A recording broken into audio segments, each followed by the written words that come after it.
28 U.S. states now make you prove your age before you can look at legal content online. Australia's under 16 social media ban has been enforced since December. The UK's Online Safety Act was in full swing by March. France starts checking IDs in September, and Canada has 3 bills running at once: S210, C63, and C22. Every one of them was sold as child protection, and every one of them ends the same way, with an adult uploading a driver's license or biometrics to a private company that nobody voted for. My name is Chris Miller, and this is Hide and Speak, the weekly live stream series about privacy and free speech that is brought to you by vp.net, the only verifiable zero-knowledge VPN service. And I am joined by my co-host, Nathan. How are you doing today, Nathan? I'm doing great. It's a beautiful day. We've got a great guest today and a very important set of topics to talk about. Excellent. I messed that up there. And today we are joined by Sharon Polsky, who has been speaking to governments about the internet laws for years. Sharon is president of the Privacy and Access Council of Canada and president of AMINAcorp. She's testified before Senate and Parliamentary committees about privacy and surveillance, and she wrote "The Road to Digital Hell is Paved with Good Intentions," an essay that this episode is named after. Sharon, welcome to Hide and Speak. Thank you for joining us. It is my pleasure, Chris.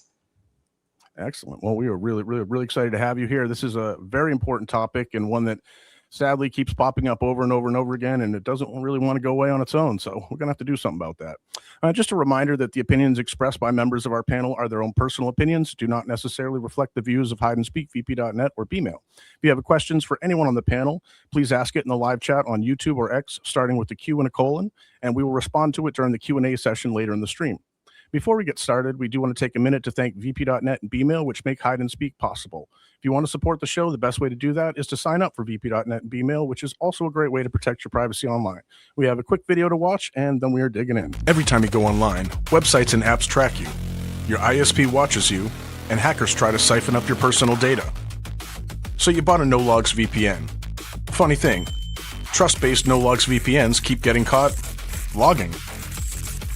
If they have the ability to look, they probably will. In fact, some of the most popular VPN services have publicly admitted they can and sometimes do monitor VPN traffic. At vp.net, we built a VPN that literally cannot spy on you. Your traffic runs through secure enclaves where no one can see it, not even vp.net. Best of all, you can verify our setup anytime you want, because privacy is far too important to leave up to blind trust. vp.net, the only VPN that you don't have to trust, because it can't spy on you. All right, let's just get into this. Sharon, can you tell everybody what the Privacy and Access Council of Canada is and what it does? Of course, I'd be happy to. First and foremost, of course, it is simply dedicated to the ongoing professional development, education, and the expanded expertise of the people who work in privacy. Access to information in America, it's usually referred to as freedom of information, same thing. And it's the data protection people across the private, nonprofit, and public sectors. And of course, that's not just the privacy folks, but that includes people in affiliated professions who deal with data protection, like human resources professionals, healthcare professionals. Their job might not say privacy officer, but a routine part of their work does involve privacy and access. Now, what the PAC does, and I'm the leader of the PAC, love that.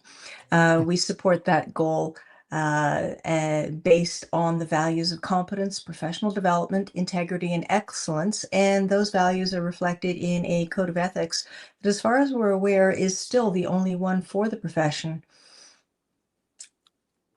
That was very comprehensive. Thank you. That actually sums it up very well. We're based in America, and many of our viewers may not be familiar with the designation. Can you explain what the MAPP in your title represents?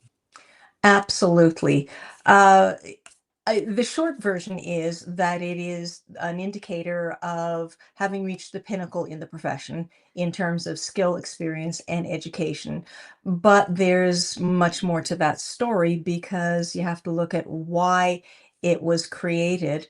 The council was started in 2003, I think it was, and its original intent was to professionalize the profession that really had come about. It came into existence by happenstance. Laws were starting to be introduced in Canada. There was no training. There really is very little still.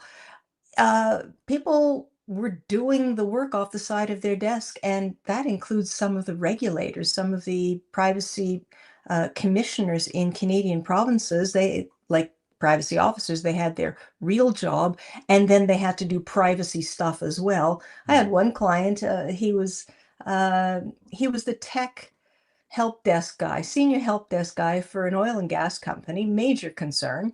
And one day he was told, "You're the privacy guy," and he said, "What's that? And where do I like find out what it's about?" And they said, "I don't know. Go on the web and find out." That was how it happens in a Wow. lot of places. So the organization was created, and it was immediately we launched into researching what would it take to develop a credible professional certification program so that the people who do the work, the employers, clients, regulators, the public can have some confidence that the people they engage actually know what they're doing. Yeah. We looked at all sorts of things, and some of the people in the advisory committee, which includes some of the regulators in the country, they remembered things like the CISSP designation. If you recall, that's always been the gold standard for security. A grueling 250 questions, 6-hour exam. And if you passed, you were amazing. Good Right. on you. That was like, it opened all the doors. And then one day, a 16-year-old passed the test.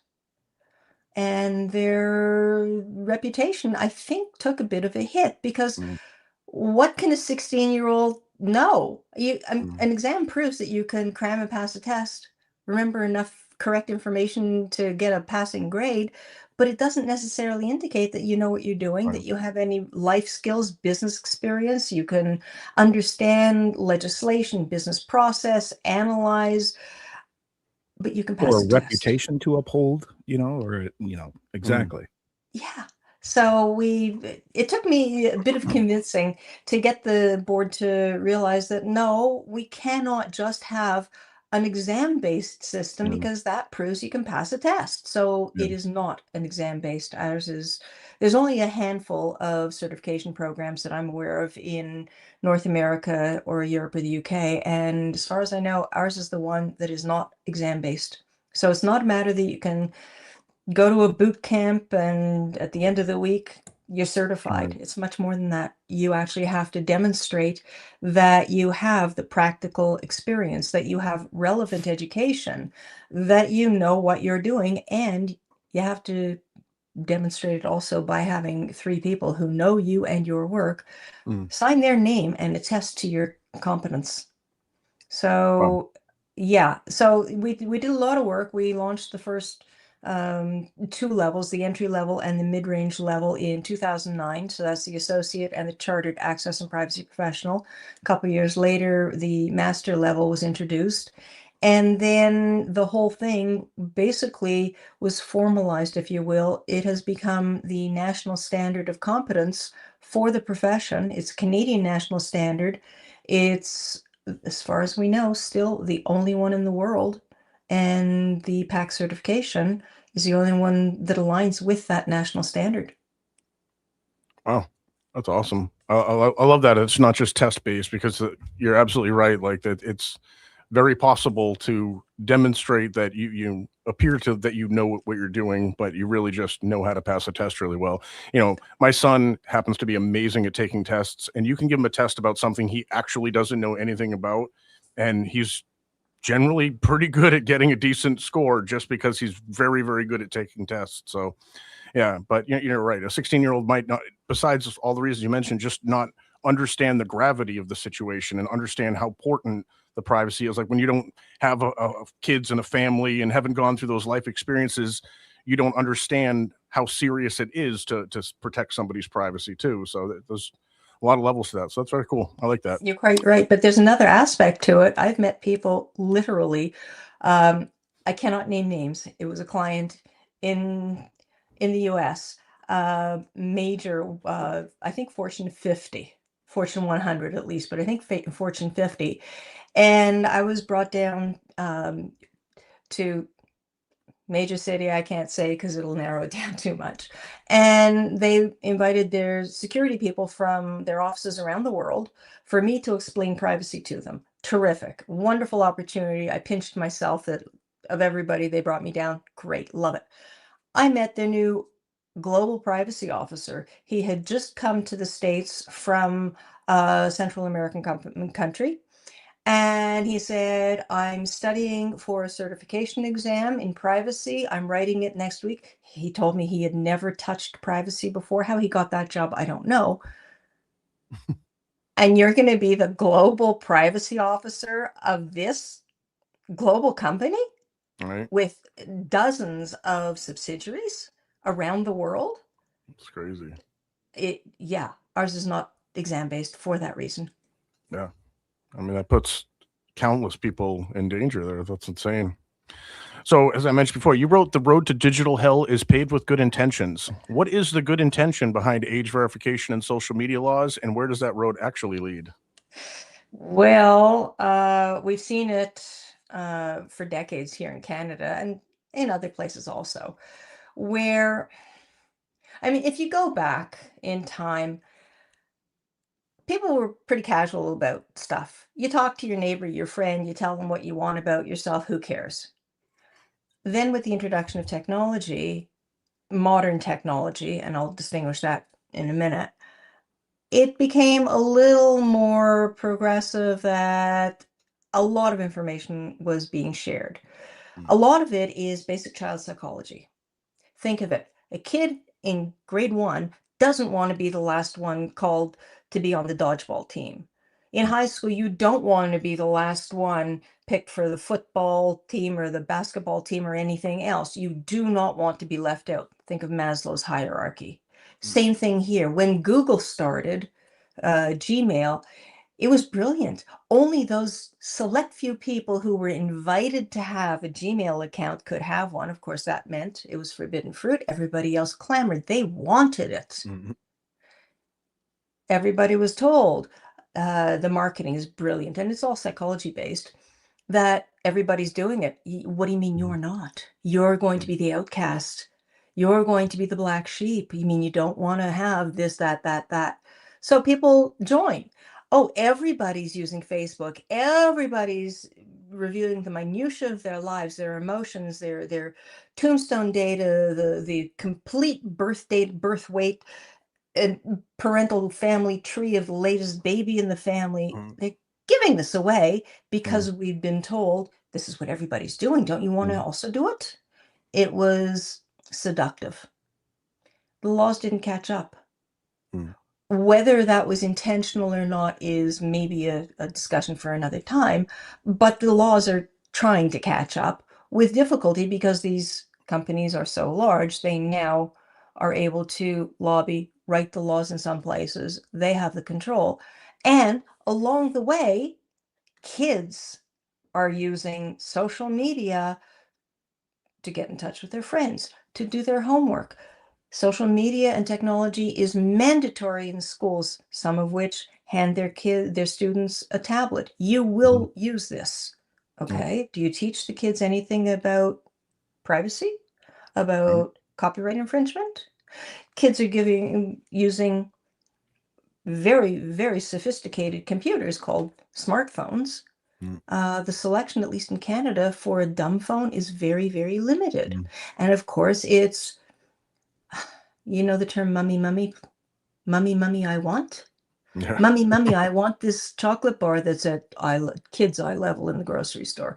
Mummy, I want to go to the birthday party. Mummy, everybody else has a phone like that. Yeah. I'm going to be the outcast if I don't. So kids are getting these phones, and we've been told all along, talk to your kids. Okay, but the parents haven't been taught what it's about. Right. So what are they going to talk to their kids about? Yeah. Bit of a double blind problem there. Talk to your kids. Don't let them have a computer in their bedroom. Their phone, it's insidious.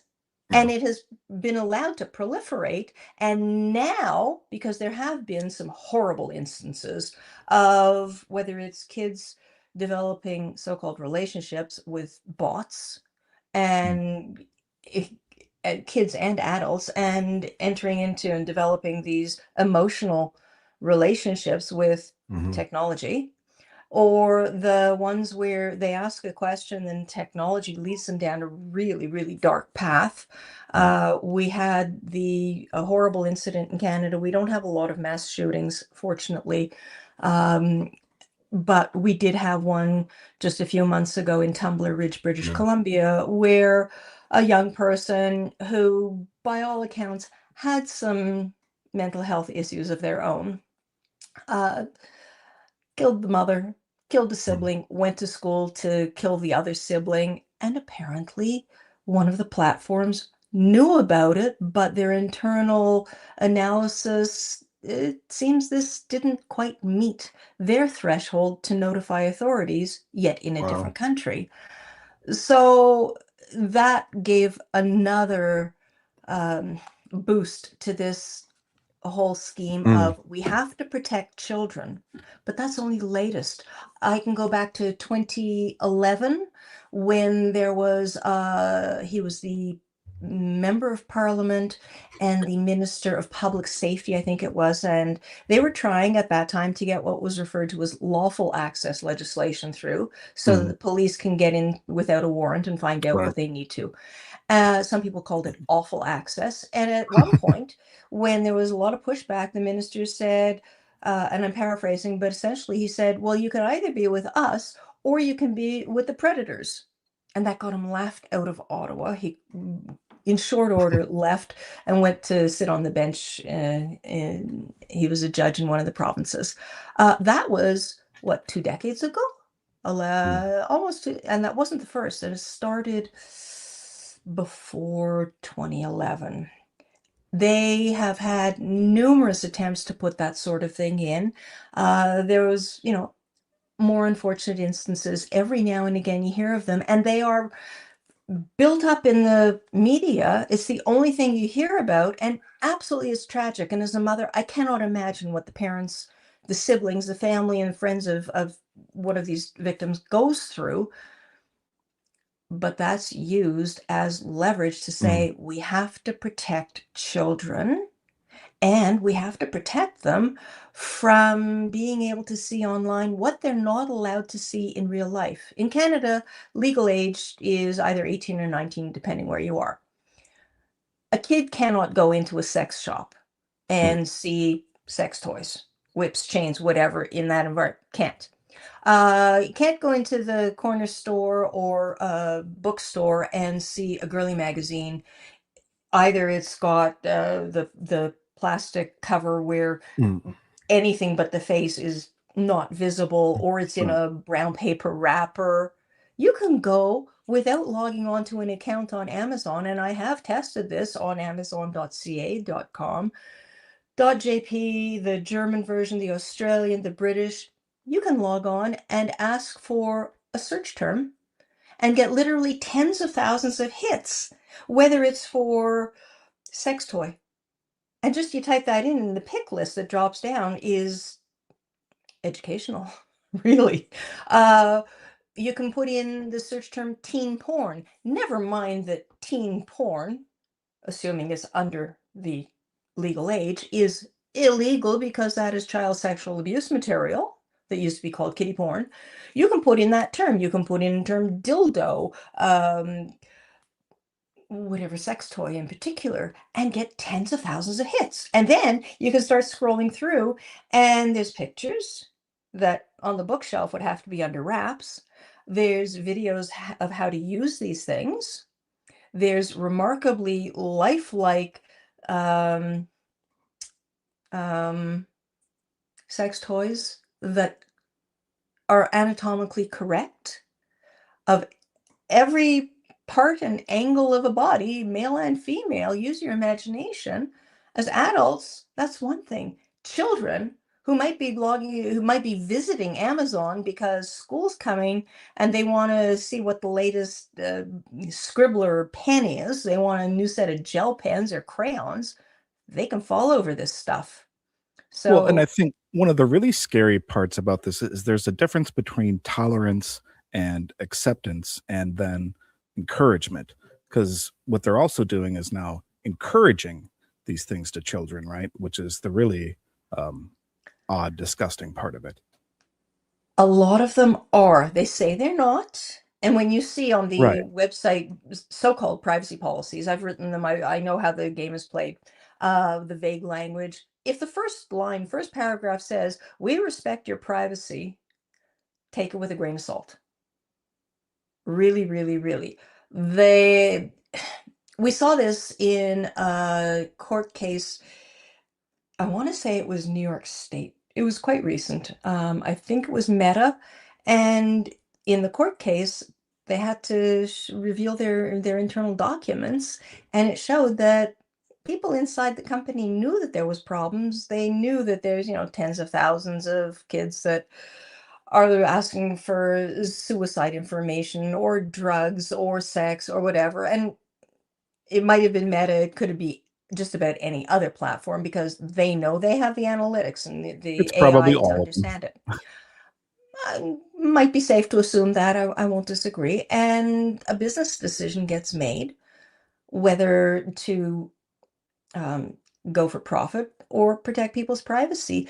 And the one thing that a lot of people either don't know or choose to disregard is that, especially when it's a publicly traded company, their first obligation is to their shareholders Yeah, to that's make a profit. Your privacy and mine is not their primary concern. And when we have laws that don't have enough teeth to enforce against the companies, and we are continually told, "Mommy and daddy, make sure." Well, there's not a lot of people who are want to wade through the privacy policies. I actually did a count. Now, this is a couple years ago, and I've done it every couple of years on the Google privacy policy and the most frequently used other properties of theirs. It was something like 38 pages worth. That's bigger than a bedtime book.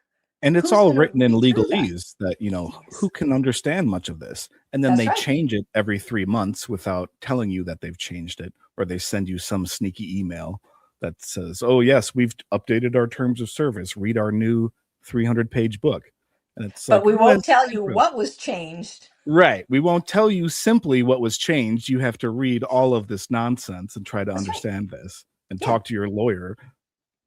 Who doesn't understand it also because, well, in the States, there are lawyers, there are law courses and programs that focus on privacy. Canada, in a lot of things, is 5 to 10 years behind, and we are finally starting to get some programs and courses in law schools. And honestly, there I'm not a lawyer, but I am a member of the bar association here because in this province they allow people in privacy to be a member. And I've been a member of that for, I don't know, 20 years or something. And I remember I went to a meeting of the privacy and access law section, and it's lawyers. The At the time, regulator Frank Work was the Information and Privacy Commissioner of the province of Alberta. He was there also. And I remember at the end of the meeting, we went down to the lobby, we're leaving the building and bump into someone that he knows who works with the insurance company that all lawyers in Canada have to have their insurance with. And I'm this tall. Frank's a little taller than me. This guy is towering over us. And maybe I could have been a lawyer because I'm one of these people. I like to know the answer before I ask a question. I don't like to look too stupid. But I asked this fellow, I said, I thought lawyers are supposed to know what they're talking about before they advise clients, because the people in this meeting are lawyers and they're there to learn what privacy is all about, and they're already advising their clients. So how does that square? And he literally looked down at me and said, "I'm retiring tomorrow. Someone else's problem. Take care, Frank. See you around," and walked away. Well, this brings me to one thing that you were talking about at the beginning of this, making it mandatory, basically, because they sell you like Facebook and Gmail and Google and all when that first started coming out, like you were saying. It's like, oh, everybody's doing it. This is the new trend. You should sign up. It's exclusive, right? And Mhm, then it's suddenly like, look what it's become, right? So now you can work for a company and you have to sign up for a Google account if Mhm. they use those types of services, or you have or whatever insert name of global corporation, right? So it's not like it's become mandatory by default. And you can see that this is kind of a pattern that repeats over and over again with these privacy issues. So I really wanted to highlight that one last time before we move on here. Well, if you're talking about the consent part of it, is that what you're alluding to? Basically, right. Well, employees here, and I think it's similar in a lot of places outside of Canada, you don't really have a choice. If you choose to work at a particular organization, public, private, traded, not, you have to abide by the corporate policies. Yeah. And if that means that in the background there's an AI system monitoring every keystroke and every comment you put into the confidential collaboration tool that everybody in the organization is required to use, you have no choice. We have one province where a couple of years ago a new law was passed that if there's more than 25 employees and there is AI used, surveillance AI, they have to be told. They don't have any option but to leave and get another job elsewhere, but at least they now know they're under scrutiny constantly. Consent, the entire model here, even the GDPR that came into force in 2018 in the EU, and the UK has its own version. The consent model, it's a fantasy. You want to deal with the government, which increasingly says you have to deal with us online. You want to deal with your bank. You want to go anywhere. You want any information. You have no option really but to agree, consent to whatever terms are on that website. That's not consent, that's coercion.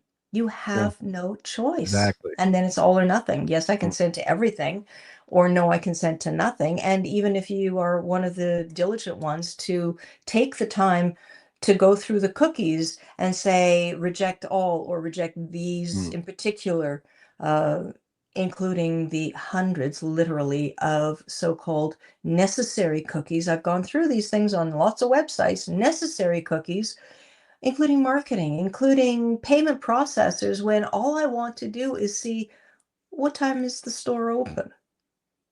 You have no choice. And then I go back to something I alluded to earlier. Why? Why has it been allowed to continue like that?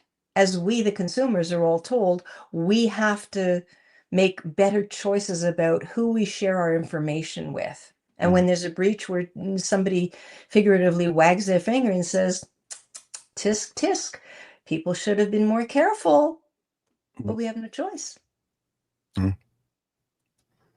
Yeah, sorry for dumping out before. I must have forgot to verify my age before I started or something. But it's the consent thing. It reminds me of UK when they were pushing the digital ID, and originally the plan was this is going to be mandatory for everybody, and everybody was like, no, and there was a huge pushback. So like, okay, we're getting rid of the mandatory requirement. You don't have to. It's totally fine. You don't have to do it unless you want to work. They're like, wait, what did you say there? And they put it the right to work requirement. So they're like, you don't have to get a digital ID, but you'll need it to get a job. But so if you want to be homeless and live on the streets and have no money, that's fully within your rights to do. So it's like, That's right. again, they're saying it's not mandatory, but it's mandatory. You know what I mean? And it's just, they're always like, they're passing the buck to somebody else. Like, oh, we're not making you do it. It's just if you want to work, you're choosing to do it because you want to work. And as always, who voted for that? Oh, nobody. That's why they had right. to. Nobody. That's why they had to back off on that, which is good. They're not doing that anymore, which is amazing. But I'm But sure next as you month there'll be new say, branding. that's right. And voluntary has been redefined, as you say, and it is really a slippery slope. And at least in England, the public participation is huge. There was one piece of legislation where there was, I think it was 49,000 submissions in response to it. Equivalent legislation in Canada, there was, I think, 49. Oh, wow. I The UK is only twice the size of Canada. Yeah. We have a very either complacent or well-contained electorate here. And some people say it's been created intentionally. Having a right to privacy, an actual fundamental right to privacy, is one thing. And in the States, I mean, you've got a very strong constitution. The right to all sorts of freedoms that are inalienable. The rights that are granted to Canadians in our Charter of Rights and Freedoms are not inviolate. They can be impinged upon by the state. And if it's unjustly invoked, well, you find out afterwards, years after sometimes. And who gets hurt in the meantime? It's problematic. And why is it being done? Depends who you ask. It's to protect the children, perhaps. But think of it. You look at Australia, they were the first ones to put in the law to require kids to verify their age. Except before the law came into effect, the major platforms sent notification to the under 16s saying, we'll see you back when you turn 16. They already knew who was under 16. Whether it's because of the keystrokes, because of the syntax, because of who their friends and contacts are, their systems are well enough designed to identify and to accurately estimate age. So they've gone to all sorts of, and by the way, Australia, it was in 18 months prior where they said there is no technology that can do this accurately and preserve privacy. Something changed very quickly, and they became the first one to put it in. They did test various age verification systems, including one out of France. It's quite fascinating. It's got nothing to do with government ID. It's got nothing to do with your face or facial recognition. It is your hand. Because apparently, according to the research, a hand behaves differently at different ages. And if your face does come into camera range, it goes black, and there's a message like move your face out of camera range, and it is just by your hand movements, and it's something like 99% accurate. That's not being pushed. The ones that show who you are the ones that are being promoted. Well, I'm gonna have to look into that hand one. I've never heard of that, but that's very interesting. You know, if it's 99% accuracy is better than a lot of these other systems that they are pushing that, you know, are a much bigger violation of privacy. So that's very And less interesting. Kind of accurate. shows what their intentions are. You know, it's not about age. And don't forget, in Australia, the parent and some of the other places, they're saying, yeah, parents will be able to adjust the settings if they think their kid is old enough, you know, mature enough. That's great. That means the parent also has to have an account, which means the platform has more users, which means they can attract more advertising dollars. And more information. And there's a much higher likelihood that the parents have a full profile of their information already online so they can track, you know, to their what job they have, who they hang out with, where they live, all that stuff. So, you know, while the child might not have a rich data profile online that they can pull from, once you connect it to their parent who's been online for the last 40 years, now they've got everything about them and they can pinpoint almost everything about that kid's life. That's right. And even people who don't have accounts, you call up almost any website, and before you see the website, Facebook has been told about it. There's one place, and I do this routinely before I go to a website, or I'll see the name of a place, and whether I'm the people at Star Magazine interviewed me about this because, I mean, when you're talking celebrities, their privacy is paramount. They are very concerned. They don't want the paparazzi or, you know, people with nefarious motives finding out too much about them. They want to have control of their information, and that's what privacy is about. It's not secrecy.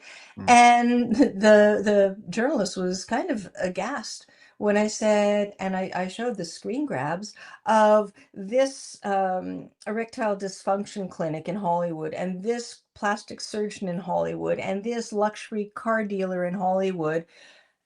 And the screen grabs show the cookies, the permanent cookies, that it notifies Facebook, TikTok automatically. You don't need to have an account. They already know. And they put it together also with the unique identifier, unchangeable identifier of your device. They know exactly who you are. Yeah, exactly. Absolutely. Let's see. So when somebody uploads their license, when we go that the way they like when getting your government ID, where's that data going? Well, isn't that a good question? And I've got to say, the examples I give, I don't have the imagination to dream these things up. I really don't. You upload it.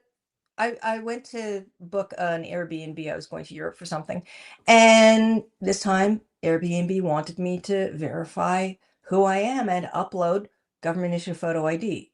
Me being me, I take a picture of it, put it into a graphic program, and I smudge my birthday or my address or things that I think they don't need to know Mhm. and submit it instantly, which means a person didn't look at it, the AI did. Oh, there's Mhm. something wrong. Please resubmit.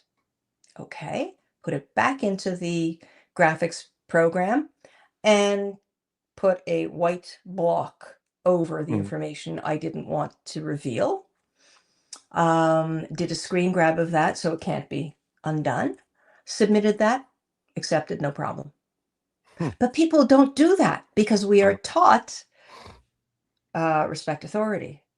When I Right. ask you a question, young lady, I want a straight answer now. So people answer the question. Give Mhm. you photo ID, so they do. They don't stop to ask why or Right. what will be done with it. And very often, the companies that do the age verification are outside of Canada and the US. Mhm. There's one in particular, it's a member of it's an industry association in Canada that's also, up until quite recently, was a registered lobbyist group. And, they talk to members of parliament and say, yes, we need to have this technology in, and we're busily working away to create the national standard of what qualifies as age verification technology, is what our members produce. So you do your age verification. I can open a bank account sitting here in my office, sitting at home, the comfort and convenience. It's always convenient.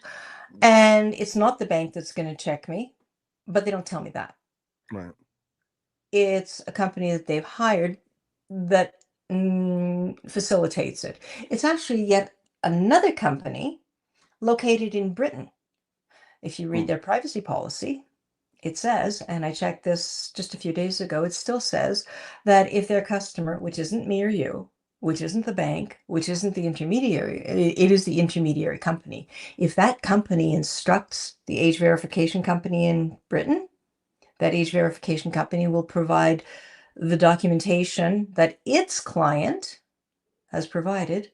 They'll give it to the Metropolitan Police, Scotland Yard. Mhm.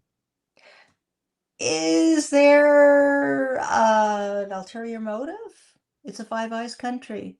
Mhm. Our police agencies, our national police agencies, are not allowed to spy on Canadians in Canada. The CIA isn't supposed to spy on Americans in America. But how hard is it really to say, hey, Scotland Yard, do you want to share something? Maybe? Exactly. Who would know? Yeah. We have no way of knowing, and that's really unfortunate. We find out after the fact. You look Yeah. at the website for women who had to prove that they were women, and all the information is to be deleted immediately, except when they were breached. Some 70 or 75,000 women's tombstone Mhm. data, images, comments, all of it, it was still retained. One of the members of that Canadian association I was telling you about, they just got fined by the government, the regulator in Spain, because they retain the information that all their documentation says will be eliminated as soon as your age is verified. We have no option but to comply, which is called consent, voluntary consent, and we have no way of verifying whether they retain our information. If they say they don't, how do we prove it? When Mhm. they're in a different country, we might not even have any legal right to ask. Well, we can ask, but they have no legal obligation to answer us. Mhm. It's a problem. Absolutely. It was like, Discord, to protect the kids, was always the story, when they first launched their age verification system, it was like a week later, and then they were breached, and as many as 70,000 kids' biometrics and pictures of their faces and information were leaked. I'm like, so to protect the kids, you just leaked 70,000 of their pictures and personal information. You know what I mean? Like, it's just wild that the danger that they're putting people in the name of protecting them, you know, And war is peace and hate is love. yeah, exactly. So face scans are also, like you just said, becoming a standard age verification method. Your council wrote a whole report on facial recognition in Canada. What did you find that most people don't know? Well, it was very interesting because this is, it was in relation to yet another piece of legislation that was coming in, and there was an investigation about TikTok's use of facial recognition. And the parliamentarians were studying the use of facial recognition in Canada by police, law enforcement agencies. So we did 3 roundtables. One was with the members of the Privacy and Access Council of Canada across Canada. One was for the broader public, and one was specifically for members of law enforcement. Hmm. The members really didn't know much about it. Okay. Some of them are, I mean, there's a lot who are really, really very good at what they do. There was one several years ago who had been doing access work for a provincial government for more than 20 years. And at the time, she looked at me square in the face and said, I am an access professional. Privacy has nothing to do with me. And she Wow. was serious. She was dead Ouch. serious. Broader public, some people had concerns. They weren't quite sure. We see what's in the media. We see what's on TV, which typically is out of the States. Great productions. Some of them even resemble reality. The most distressing part, though, was the roundtable with the police. Now, remember I said there's police at all levels in the family, here, there, and all over. Right. One of them had been doing facial recognition for the municipal police agency they worked for. So I knew, I picked their brains, and they're pretty open with me about what's entailed in policing and this and that. Great. So I know what they're using Right. and how the system works. One after the other, the police in that roundtable said, what we use is, and they described what this family member had been working with. It's basically mugshot databases. Depending how much money you pay, indicates what level of facial rec system you get, and they'll get a grainy picture off someone's video camera, doorbell camera, dash cam, whatever, and they'll feed it into the system that tries to match, and it'll pull up a bunch of possible matches, and a person has to go, here's the grainy image, here's what the mugshot pulled up, compare it. No. Maybe. Yeah, that one's pretty close. There is human verification mandatory. That's great. The cops in the roundtable kept saying, what we use is mugshot data. Okay, but I'd say there is live facial recognition in use in England already, in NFL stadiums, and here. No, but what we use is police are trained as police, doctors are trained in medicine, lawyers are trained in law, engineers in their specialty of engineering. Why should anybody expect them to know anything more different than the rest of the public who doesn't live it? Right. I live this stuff and have for a very long time. You also. Do I know how to use the gear that cops are issued? No, not necessarily. Do I know how to use a scalpel properly? No. Or write medical terminology correctly? Probably not. That's not my specialty. Why should we expect them to know any different or better? And the same thing applies to our lawmakers and the bureaucrats who do the research and feed the lawmakers the information, the briefs, and draft the laws. If you don't have an education about it, where do you get your education? From the self-interested vendors. Yeah. It's No, a circle. that's exactly right. We have a thing we do every once in a while, Hero of the Week. And the first person that we did that for was this guy, Jonathan from Bend, Oregon. And he got fed up with the flock cameras and went to a city council and started speaking to them. And what he learned is, like, they didn't know anything about them, how they work, anything about the technology. They're like, these people showed up and they're like, we got this thing. It's going to keep people safe. It's going to solve crimes. We're going to find missing kids. And we're like, well, that all sounds great. Let's do that then. And so we all voted for it. And because there was no one there to say, oh, but that means they're going to do all of this, And as soon as he showed up and said, this is what they're actually doing, they were like, well, that's horrible. We don't want that. And they immediately just canceled the contract, and it was just that simple. And like just what you say, like, we're expecting too much of people that are making these decisions. Like, we're expecting that they already know and that they're making this decision based on all of the information, when in fact, like, a lot of times they're only hearing the sales pitch from Flock or from Axon or whatever the company is. So yeah, it's very important to make sure that we're giving them that counter argument and explaining what's actually going on. You're absolutely right. And people do not do that. And it drives me to distraction. How many hours, and you can see the different statistics of how many hours a day, never mind a week, that people doom scroll and look at dog and cat videos. And I look at the reels also. Sure, I can procrastinate with the best of them, but I understand what I'm doing and what the Right. trap is and how to adjust the AI based on how long I spend on a particular post or reel. Most people don't. And while you're spending all that time on the web, go to somewhere reliable with credible information and educate yourself. I mean, reading legislation can be a chore, to be polite. It's intricate, it's complex, it's convoluted, and sometimes we think it's intentionally, or it's vague also intentionally, because then it's open to debate and argument after the fact. But there's always summaries. There's people writing about whether it's a law or a bylaw or something. How many people go to a city council meeting and speak up? No. And then they say, well, somebody should have. Well, somebody should have done You're something. You're somebody. somebody. Exactly. Yeah.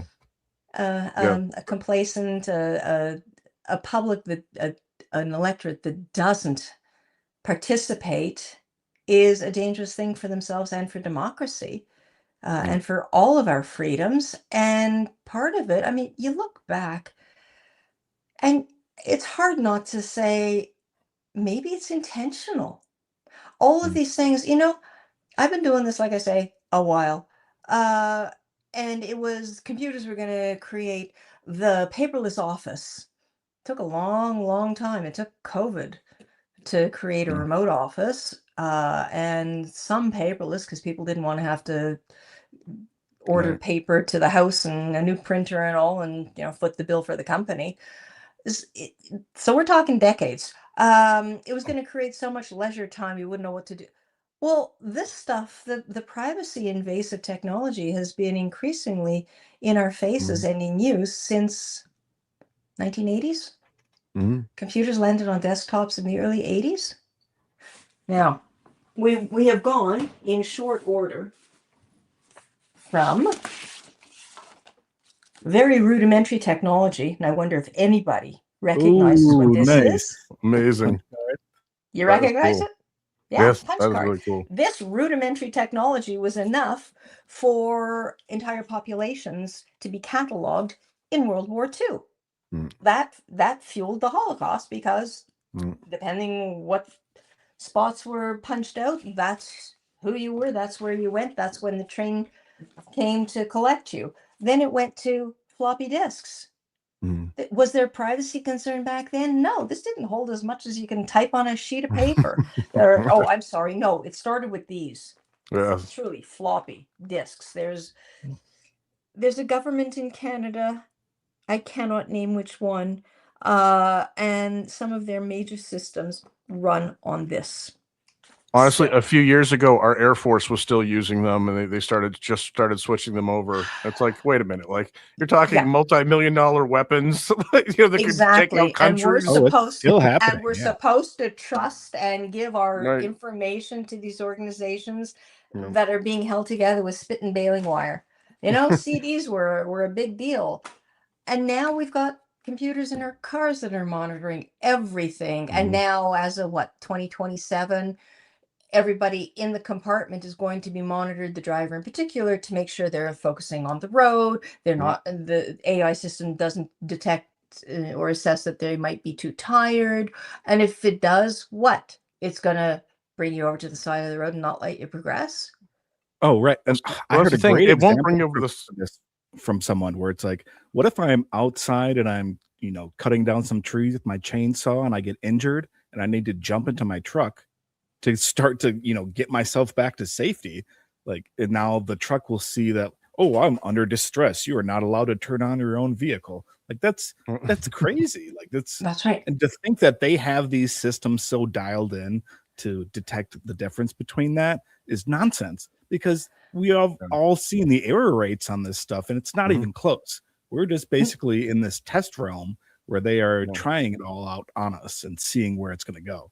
You're right. It is a huge social experiment, and it's all about economics. I mean, you look at the title of the recent legislation in Canada to modernize. That's the latest euphemism for implements surveillance, I think, to modernize the federal law that covers federally regulated industries like rail, broadcasting, airlines, the jurisdictions that don't have substantially similar private sector legislation. That was introduced, it came into effect to start with in 2001. So it's 25 years. You'll see 27 a couple of years ago was the first attempt to modernize it. It was a dog's breakfast, but some people said it took us 25 years to get to this. We can't afford another 25 years. Let's just get this passed. Fortunately, they didn't. Now they've got a new one, and the title is Consumer. We're not individuals. It's not a matter of privacy. It's a matter of consumerism. We don't have the consumer credit protection that Americans have. Laws are fairly different and similar system, but a lot of differences. What happens now? Is it voluntary? We can go in circles and talk about whose advantage is this going toward? The benefits, we're told, oh, it's beneficial. We're not told what are the benefits specifically for whom. It's convenient. They never say for who. Yeah. Is it convenient for me? Convenient for you? And they use statistics. They cherry pick very often. It supports the narrative. They don't want to hear from anybody else. And I get the press releases from governments at various levels across this country, and I have on many occasions looked at the media release and the article in the mainstream legacy media. They're verbatim. Well, and I think The that Ian's point is very on that's exactly where it is, right? They always try to sell it as it's going to be more convenient, but then all of a sudden now I'm trying to play some chess game that I downloaded on my phone to go on an airplane ride, and they have my fingerprint and my name and my location data and every person that I've ever contacted in my life and my email address. And it's like, well, wait. I didn't sign up for that. This is not convenient for me at all. No, and you also didn't sign up for having to go to the hospital, and unbeknownst to you, all of your medical information is being run through a third-party system, or your prescriptions. This is for years now. There's a company, it was, I think, out of Boston originally. They've changed names one or two times. Who knew? Every single prescription, a copy is sent to them so that the pharmaceutical companies the information is, compiled and all the rest. Pharmaceutical companies can buy it to determine, well, Valium isn't bought very much in this area of town, so we better have our representative go to the doctors and the pharmacies there. It's good for commerce, but what about individuals' privacy?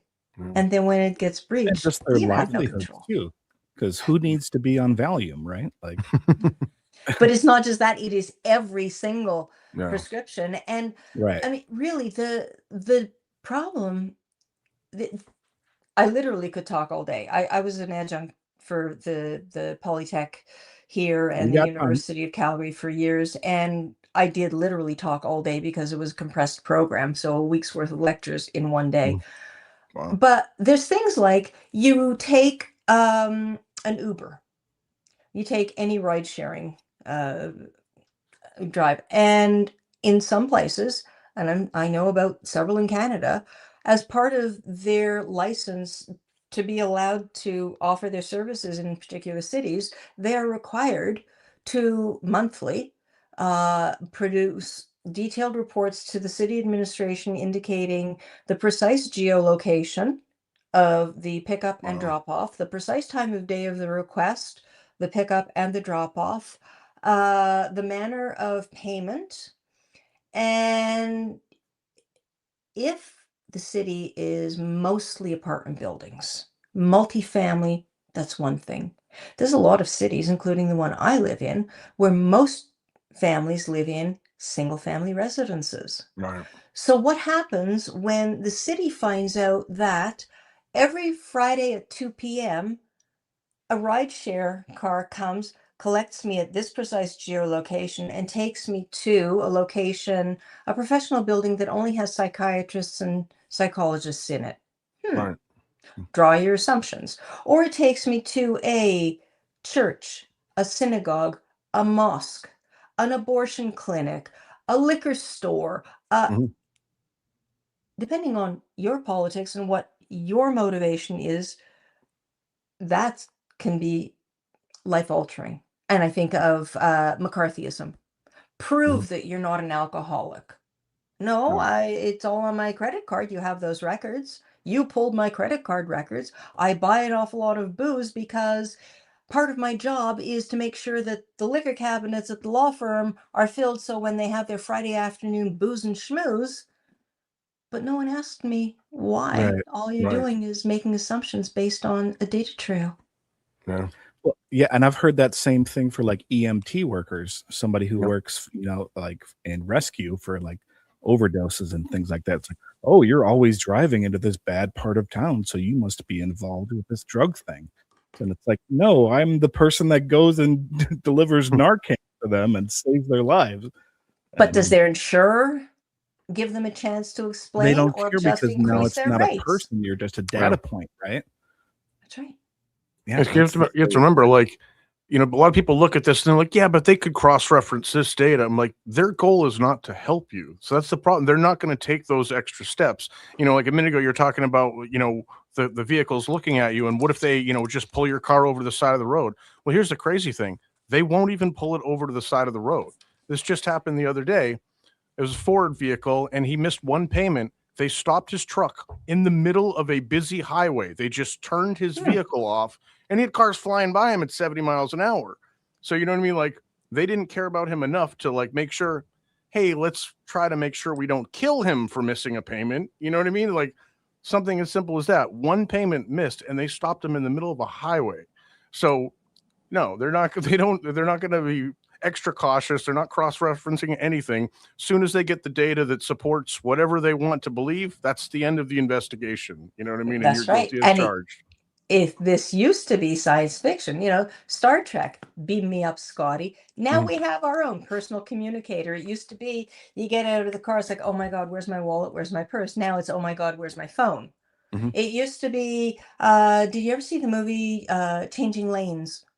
Where there's a minor incident, a traffic incident, Car accident. and Mhm. the lawyers leaves his file on the other guy's hood and is really rude about it. The other guy says, "No, I'm not returning it." The lawyer goes to a buddy and says, "Okay, get rid of his mortgage." Yep. Keystroke, he's Yeah. vanished.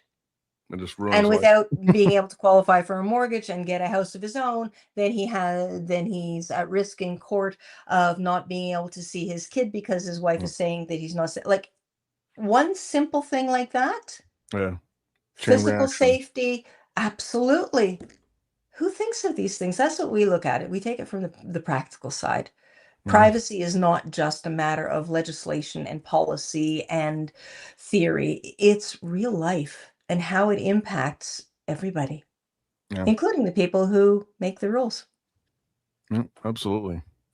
What's the worst age verification implementation that you've personally seen or tested?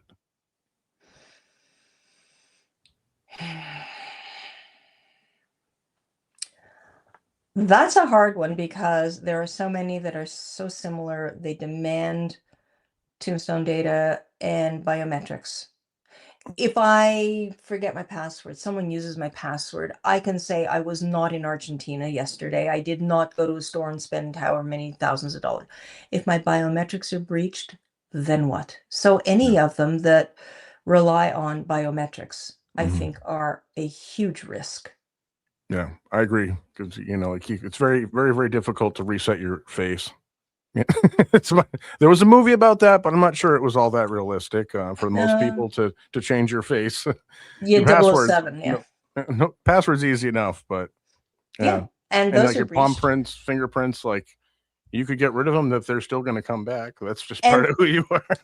but even there, and this is nothing new, and I don't know what the laws are in various states across the US, but in Canada, employers have an obligation to accommodate for physical ability disability. Mm. If you put in a swipe card system, that's one thing. If you put in an entry security system that requires an iris scan, Mm. what happens to the people who, whether were not born with eyeballs or Awesome, man. through injury or illness, the eyeballs have been removed? The employer has to provide a way of them getting, you can't not employ them because they Right. can't peer into the scanner.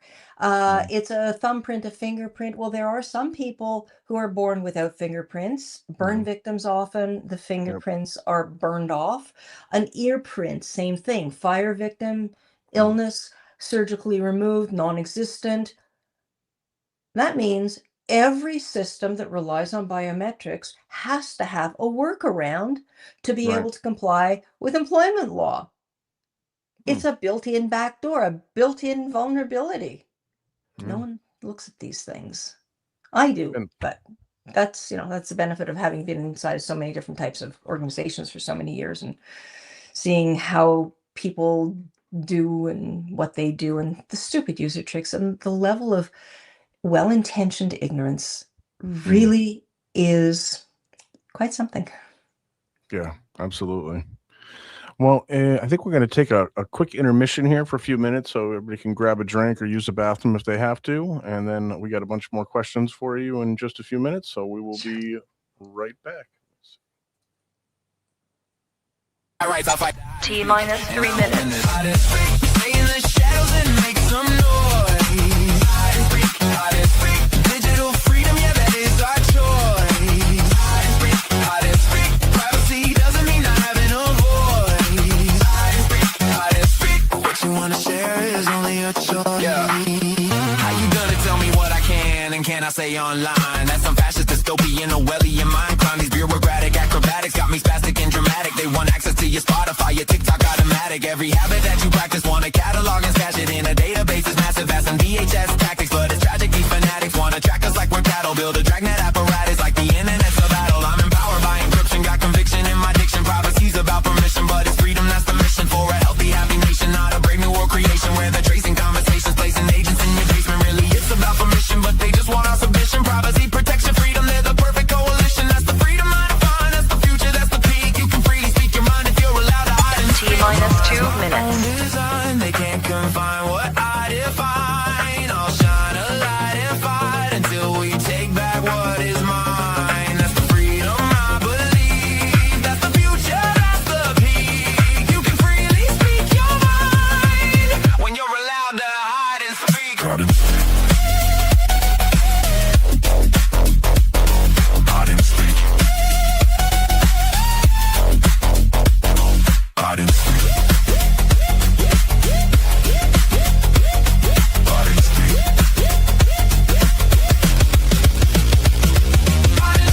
Stay in the shadows and make some noise. Digital freedom, yeah, that is our choice. Privacy doesn't mean not having a voice. What you wanna share is only your choice. The world is a T-minus 1 minute. Everybody posting every place that they've been. Trading privacy for likes, that's a heavy cost. In the ocean of data, the person gets lost. So we flip the switch, yeah, we go on the ground. Moving through the silence without making a sound. Not hiding because you are doing something wrong. Just defending your rights before they are gone.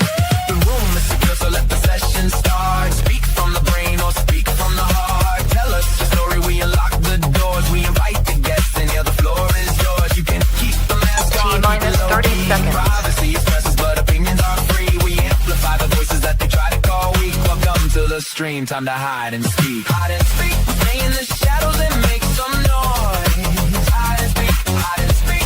Digital freedom, yeah, that is our choice. Hide and speak, hide and speak. Privacy 10, doesn't mean not having a 9, voice. 8, Hide and 7, hide and speak. 6, What you wanna 5, share is only your 4, choice. 3, 2, 1. Imagine you want to contact your friend. You got to send them something in the mail, the normal snail mail, if anybody still uses that. So one option, which is like regular email, is just a postcard. So you send that, and anybody who sees this thing along the way, they know who you are. They know who the person who's receiving it is. They know what day and time you sent it, or at least when it was post stamped. They know your address, and they know the content of the message, and they know the person's address. So they got everything. They got all the information they could possibly want. So the next option would be like some of these other encrypted email providers that don't encrypt the metadata, like Proton, for example. That's sort of like having a postcard where the message is invisible. Maybe that's in a secret code, so nobody along the way can see the message, but they can still see the sender, they still see the receiver, they see which city it was sent from, they see your address, they see the receiver's address. More than enough information in a lot of cases to figure out what's going on right there. And again, like the subject line, that's like on the, the front of it says like, greetings from Hawaii. It's like, okay, well, now this person's in Hawaii now. And that's kind of like having the subject line visible. So then B-mail is like you take a letter and you put it inside a safe and you seal that safe with a digital code and you ship the safe to the person, and he is the only other person in the entire world that knows what that code is. That's how B-mail is. So anybody along the way, good luck. Like, you're not getting inside. This is a safe. That's kind of how B-mail works. It's basically a vault, and the only people who have the code are you and the person that you're sending it to.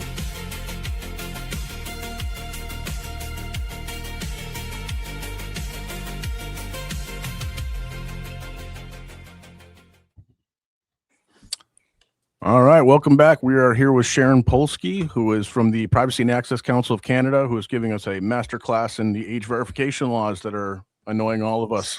So we're going to jump right into her home turf here of Canada. Canada's S210 was pitched as a porn bill. You pointed out it could cover Amazon, Google, and Reddit. How does a bill about adult content end up reaching most of the internet? Oh, that was an interesting one. I had a wonderful conversation with the senator who introduced it the second time she introduced it. Now we're on to the third round. It keeps failing because the government prorogues Parliament. It puts a pause and then says, okay, we're going to come back at a new Parliament. So anything that's on the table gets stopped and we'll have to reintroduce. Julie Neville Deschamps, lovely woman. She's comes from a journalism background, which is neither here nor there. Members of Parliament and senators come from all walks of life. Lovely woman. And I said, but Madame Deschamps, when this bill comes in, it's going to mean everybody will have to prove their age. She said, no. It's just for the pornographic content, the commercial side of a website. I said, but there's things like Amazon where you can go and search for all sorts of things that kid wouldn't be allowed to see in the store. And she said, no. She was certain it wasn't. The Privacy and Access Council of Canada hosts a conference every year. We've had it in Ottawa the past few years. A couple of years ago I invited her and she came. A couple other people. There was a child psychologist whose clients are the lawyers who represent men, typically men, accused of child sexual abuse crimes. And then on the opposite side from the senator was the fellow who is the vice president of Equity Capital Partners, which basically is synonymous with ALO, which is Pornhub. And he was gregarious and cheerful and saying, no, we're not going to collect people's information because that becomes a honeypot. We don't want to be responsible. We don't want to hire some other company to do it and gather all that information that we're still responsible for, even if they're the ones that breach. And this is why, and the senator was absolutely convinced that everything is fine. Okay, fine. I get invited to testify before one of the committees. This one happened to be talking about S210. And I think the invitation came on like May 3rd to appear a week later, which is unusual. Usually it's 2 or 3 weeks later. You have a chance to write up your opening remarks. You have 5 minutes for an opening statement, and then the floor is open. You don't know what the questions are going to be. You're on the hot seat for an hour. And, make the travel arrangements, blah, blah, blah. The senator appears before the committee, and instantly the committee decides they're going to leave this bill aside and they're going to start studying a different bill. Absolutely within their prerogative to do that.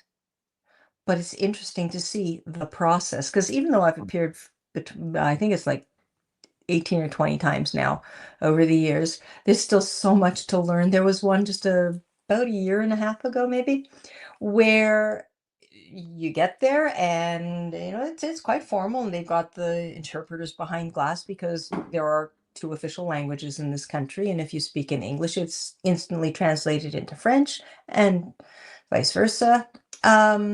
The parliamentarians are there, very formal, TVs, cameras, the whole bit. It's like it's a huge production, and it's all recorded and transcribed. And the chairman, and I'm sitting directly across from the chairman. I think there was one other panelist, and we each get our 5 minutes. And then the chairman invites the first MP, was from an opposition party, and to you get 6 minutes, I think it is. And the MP says, "Thank you, Mr. Chairman. Point of order," which is parliamentese for, "I want to talk about something else. Hang on a second there." So he raises a point of order. Someone in the governing Liberal Party says, "Point of order" to that one's point of order. Then there's a point of order to her point of order about the initial point of order. I kid you not, it went back and forth like this for 45 minutes until the chairman said, "That's it. We're adjourned." He had had enough. Fella sitting next to me, he said, "For this, I stayed in Ottawa another night away from my wife and kids for this, but you cannot leave. You have not been excused. You don't know if the bickering, the discussion is going to stop in 2 minutes, 5 minutes, or not at all. You sit." It was fascinating to see this, what goes on. It really is. Yeah, slightly dysfunctional, but not that different from how things work here, I would imagine. So I was going to say that, but no, you. I'm you sure pointed out that there's similarities. Oh, for sure. You pointed out that France and Australia both studied age verification tech and concluded that nothing exists that's both reliable and privacy protective. So why did they keep going anyway? Isn't that a good question? There's a lot of speculation that it is all about control. It is all about governments, and typically it's the democratic Western governments and the Five Eyes governments in particular that are advancing these technologies and pushing for them. And why? Yeah. I mean, we can get into a discussion, speculating about politics, but my goodness, and there's something I have on my desk always, and I've got a friend who, she was she spent much of her youth in Russia because of what her father did for work. And she was over at one point, and you talk to someone, you look around, what's on the bookshelf, what the picture on the wall, the whatever, and she noticed this thing on my desk and went, like, she just stopped in her tracks. And I don't know how easily you'll be able to see it, but it's this little red folder. And on the front, it's embossed with hammer and sickle. On the top, it's CCCP, which is Cyrillic for USSR. Date is 1939, also embossed. And then you open it. It is an identity card from something called the NKVD. And she explained to me what the NKVD was. It's, if you remember the Stasi in East Germany, it's Russia's nasty version, where they disappear people, they torture people, whatever. I have this on my desk. I have had it next to me when I'm testifying, as a reminder. And like I've told my father, I'd love to sit and talk with his parents who have been dead for since the 1970s. I would love to be able to sit down and talk with them. But on the other hand, I'm glad that they're dead because that means they cannot see that the country they fled, communist Russia, what they fled from, Yeah. where they fled to, there's similarities. People are ignoring history and people say, oh, history repeats itself. No, it doesn't. People repeat history. Yeah. I remember seeing a couple years Well, ago I that like the that. one faculty in the US universities that is being shuttered more frequently than any other is history. Mm. Why? At whose benefit? Whose peril? I It all really like ties in that. together. I love that quote there you said with people repeat history. That's such a great point because people say, history repeats itself as if it's some inevitable force that no one can stop. But, the fact of the matter is, no, if we keep allowing it to happen, that's how it keeps repeating. So, no, you're absolutely right. If people repeat history, that's a really good Yeah. point.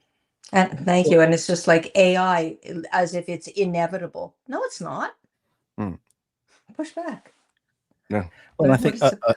point in that too is that we try to look at the USSR or the Nazis or Mao in China or all of these other historical figures and civilizations and what they did, and we try to think that we're better than them and that we're different from them, right? And that could never happen today, right? That's not what's going on here in our country. Look around. Right? And then you actually look into the details and it's like, oh, well, maybe it could happen. Maybe. Yeah. Which is why Absolutely. it's so important to keep into history. For It sure. is. And for people to, like I said earlier, research. And don't just go to the first selections or the first page of Google search because, in the early days when Google started, yeah, it looked like what it was, but it was a search engine. It was not filled with paid promoted ads. Yeah. Their They business also model has said do changed. no evil then. When's the last time they said that? I think that was like 2012 they stopped Yeah, that. they changed it at one point. To do good? So then it was like, it's not that we can't do evil. It's just that we also have to do some good to balance things out. So that's what it changed. Yes, and here we have companies, major companies, telcos, whatever. Now it's all about data for good. Who's good? What good? Mm. The shareholders, Yeah, their us, bank you, me. accounts. Exactly. Who decides what's good? It's absolutely a matter of perspective. And for every positive potential of a technology, there's also the opportunists among us who will use it for their own good, which might not be your good. It's a matter of perspective. Yeah, absolutely. Let's see. We got Bill C-63, the Online Harms Act, made platforms responsible for removing harmful content. Where's the line between removing harm and removing speech the government doesn't like? C-63 died on the table. We now have Bill C-9, the Online Harms Act, which in the matter of days became law in, I think it was June of this year.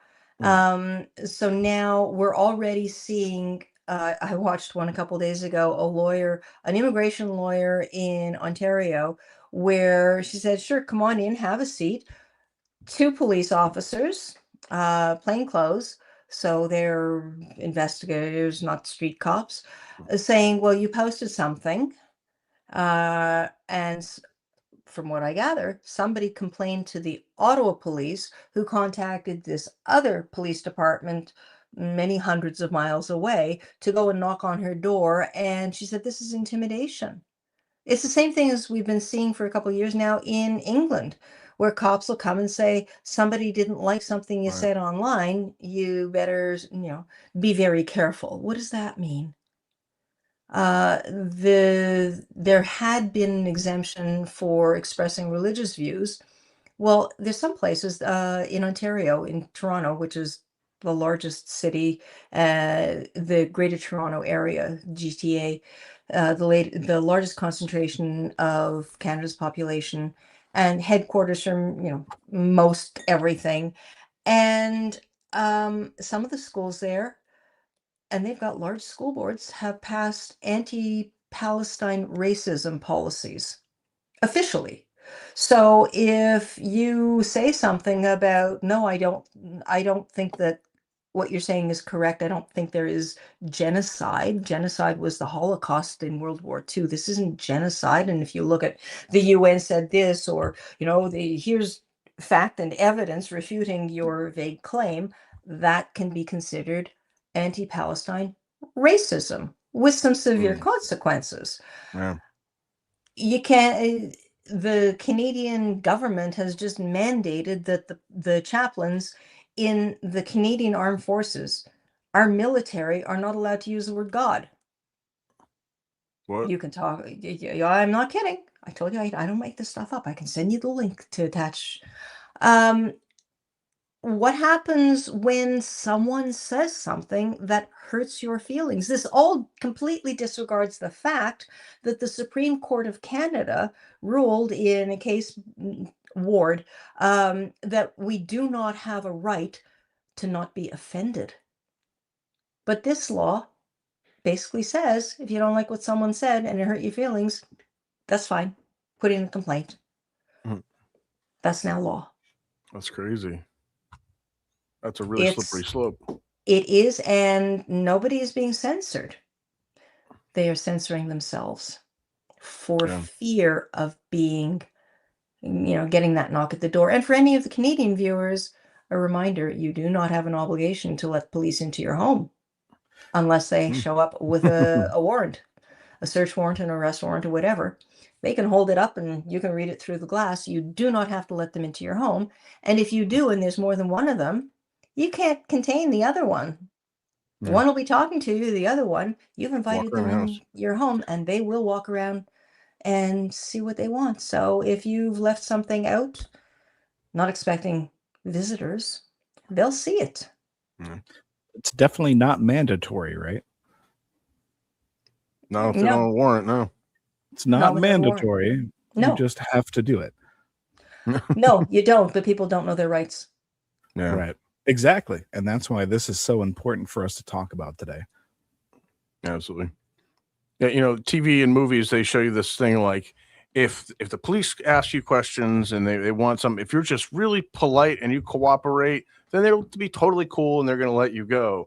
If you're like, no, I know my rights, they're going to immediately harass you and throw you in jail. And that's what they show you in TV and movies. So a lot of people, they believe that. They generally, if I get pulled over, I'm going to answer all your questions. I'm going to say everything you want because that's the only way that you're going to be nice to me. And you're like, that's not how it works in the real world. That's not No. it. No, you're giving them information with which to hang you. Exactly. Cardinal Richelieu said that several hundred years ago. Give me 6 lines written by the hand of the most honest of men, and I will find something in it with which to hang him. No, You don't no. have to say anything. You have to pass the attitude test. Don't be miserable. Don't be mouthy. Right. Yes For or sure. no, sir. 3 bags full, sir, but nicely. Yeah. Exactly. That's the thing. The place where I think a lot of people make mistakes is they may be properly exercising their rights, but the way that they're doing it is just escalating the situation and it makes it worse. And like, even if they end up arresting you and it's unlawful and you get away and you get off of it, like you're still getting arrested, still ruining your afternoon. Your neighbors are seeing you get put in a squad car. You know what I mean? Like it's still causing a major problem in your life. So like it's definitely better to avoid all of that if possible. So, like you say, know your rights, exercise your rights, but do it politely, do it with a smile on your face. Like there's no reason to be rude about it. And like that, like the whole, you catch more flies with honey kind of thing. So Absolutely. Otherwise you're going to end up with a mugshot, right? And just like Sharon was talking about earlier, you're like, oh yeah, it's fine if these ALPR or whatever systems, these biometric systems are using your mugshots. But what if I was wrongfully pulled over and arrested and let off and you still have my mugshot? So and that's a huge problem. We have another piece of legislation, Bill C-34 is the child, supposedly the children's online safety, and Bill C-36, the latest incarnation of modernizing the federal private sector privacy law, PIPEDA.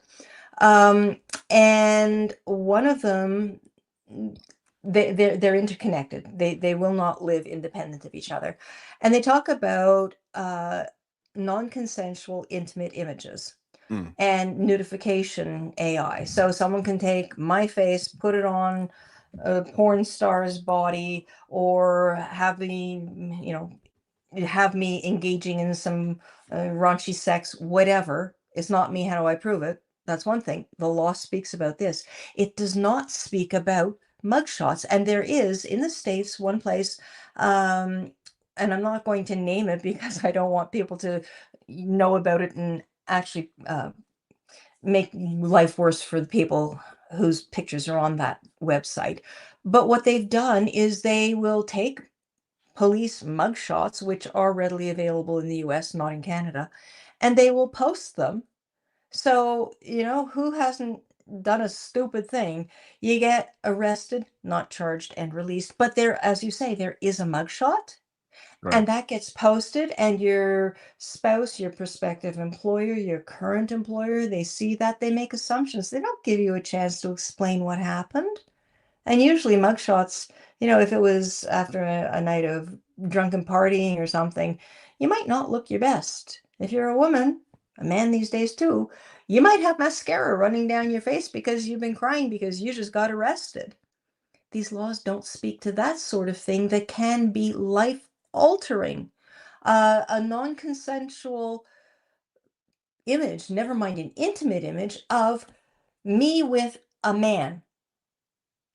Maybe I'm huggy, maybe he's huggy. We meet, we hug, someone snaps a picture, posts it, my husband finds out about it. That sort of, he'd be cool with it. I know. It's not a Well, problem here. We it's know the each other well. removal of context, though, right? But that's right. In some places, in some relationships, some cultures, that's enough. Never mind to end up in divorce. That's enough to end up in what's it called? An honor killing. It's not Yeah. sexual. It's not intimate. Doesn't matter. Yeah. Is it a privacy concern? It's a consent concern, absolutely. Is it a privacy concern? And yes, we are presumed to have a reduced expectation of privacy when we are in public. Mm-hmm. To what degree, though? Mm. If I'm Well, and walking to up whom? past a neighbor's house and they have a video doorbell cam that's got a really good range and really good microphone, and it automatically feeds into the local police department, why am I suddenly Mm. there? My face, Yeah. my biometrics. Yeah.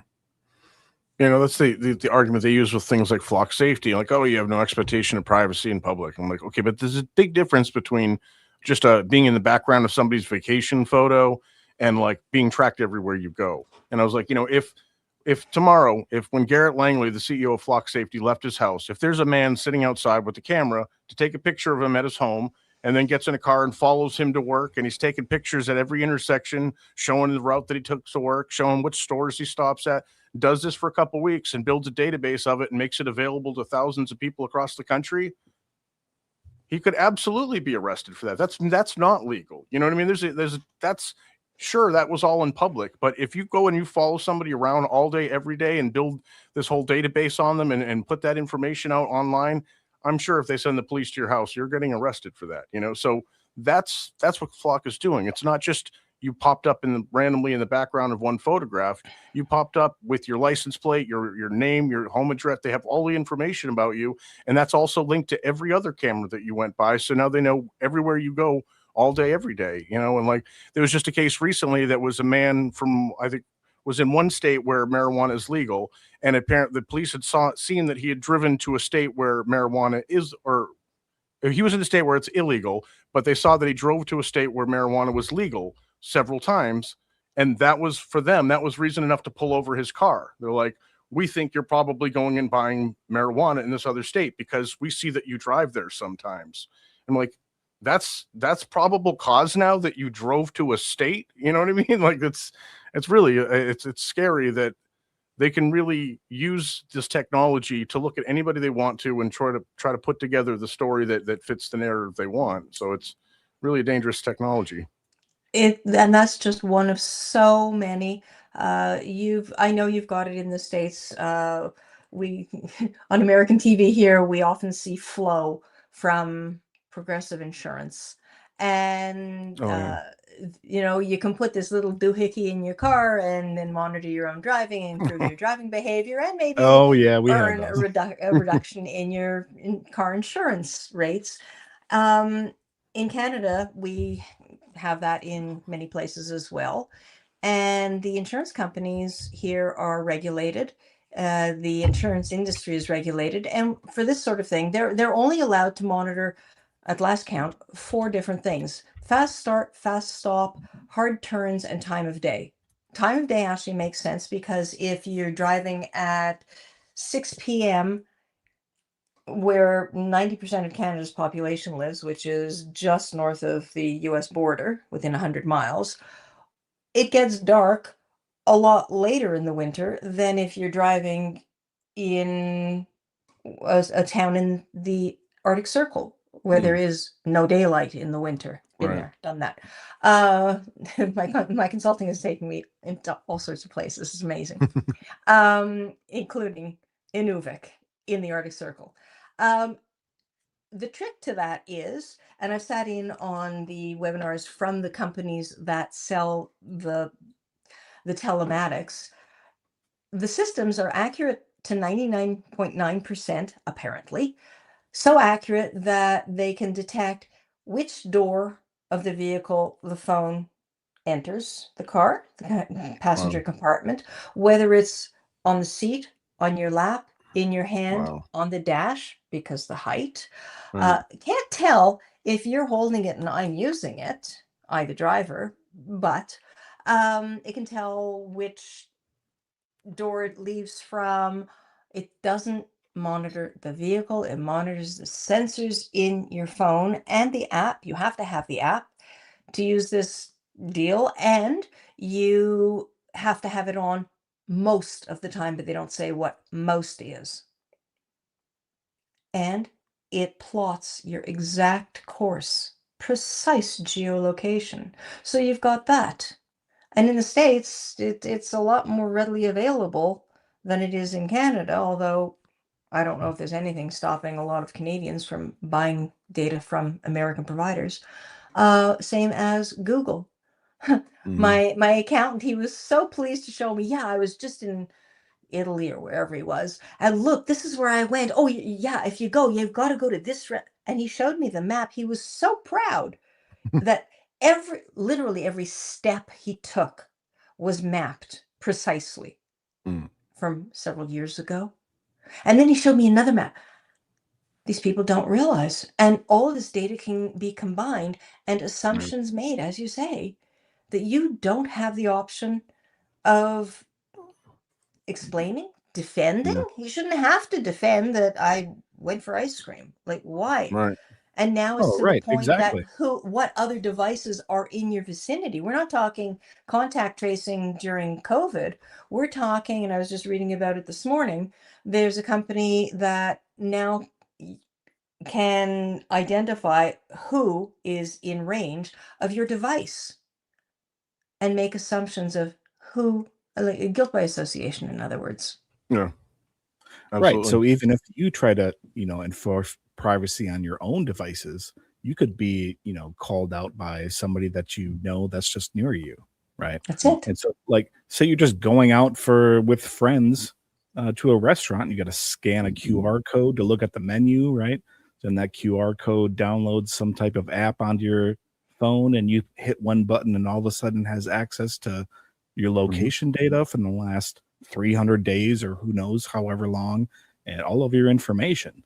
And it's just it's a constant swarm is what people are being put onto. And you have to know, I do not use QR codes because I know that they can be, Me neither. it's a sticker stuck over something. You don't know where it's going. At least if it's a web address, I can look at it, I can type it.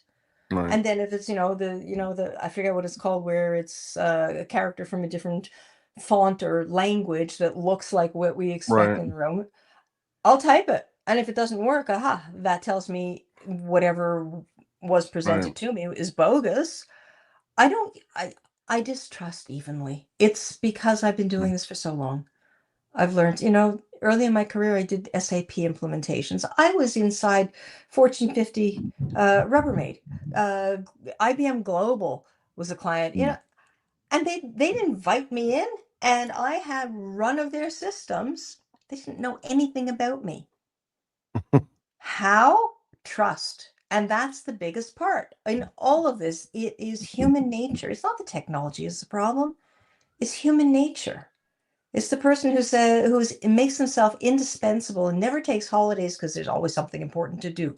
To me, that's the person you tell. You are taking vacation for the next 2 weeks, and it's company equipment. You have a look and see what they're doing. Nobody is that indispensable that they live at the office. Something doesn't quite pass the smell test for me. People, you can look at the surveys that say, 60, 70, 80% was human caused, the breach, the compromise, the security problem. It's 100% because somewhere somebody did or neglected to do something, and that at some point allowed a problem. Whether it is the user typed the wrong thing, hit the wrong link, left the door ajar so somebody could come in who wasn't supposed to get access to the office, a coder, tester, someone developing something, it's always human. And that's the same problem with AI. They are imperfect because they're created by imperfect people. And they're trained on our imperfect data. So I don't know why people expect they're going to be perfect. Yeah, but have you seen Oh, what's happening? The information that the AI, the slop that it's producing, the slop that people are relying on and posting, that's what a lot of AI is now being trained on, to the point that it is incredibly unreliable and incorrect because, and I could show you the transcript that AI has given colleagues saying, no, you should not trust me because I lie. I have lied to you several Oh yeah, times in this it's conversation. becoming a negative feedback loop, right? Where it's yeah. now people are using AI and AI gives those people misinformation. Then those people post that misinformation from the AI, and then the next AI comes in and says, "This is from a human, so it must be good," right? Mm. And it's a scary situation that could happen and get out of control really quickly. Yeah, a lawyer colleague in Montreal sent me something a couple days ago. I think it was a New York Times article, actually. And it showed Finland, that they are teaching their kids in school, like in grade school. One of the important things they teach their kids is critical thought Mm. because they recognize it is important for democracy. Mhm. How often is critical thought taught in schools across North America? No, not at all. No. Why? Whose choice and what is the motivation behind that choice? Yeah. Yeah, it's funny. Was just recently. I'm not very familiar with Canadian politics, but Bill Oliver went viral in just July 2026, making a speech, and he read the instructions, AI generated instructions, out in the middle of his speech as if that was part of the speech.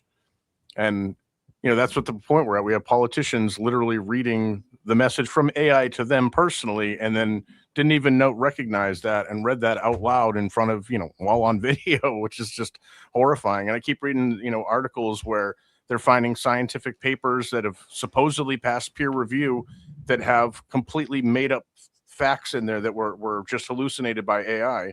There was one recently I saw that was a medical paper, and every single one of the sources in it was completely fabricated. Like it was all based on nothing. None of it ever happened, but some other people supposedly reviewed it and said, yeah, sure, that's real. And they just accepted that and published it in journals. And it's like, doctors might follow this now and, adjust their care for somebody based on this information, which is just entirely made up. It's just horrifying that we're at that point, like, that people aren't even reviewing what they're generating with AI and just sending that out into something that important. But are you surprised? We've been told forever. We know that if it's on a computer screen, it must be correct. No, that's not how you spell my name. Someone must have entered it incorrectly. No, no, no. This is what the computer says. And they have been anthropomorphized. Mm. People don't talk about an AI calculation or a determination. It's the computer says. People say, people speak. Right. The AI decided. No, it didn't. It calculated. The words, the euphemisms, and you just used one of my least favorite ones, is they hallucinate. No, they get it wrong. When I get something wrong, I'm not hallucinating. I got it wrong. Why do we offer this latitude to the technology Mm. and the technology companies that release these products for commercial use, for individuals to use, without adequately testing it? Mhm. What Well, other consumer product is allowed out to be used without being tested for safety?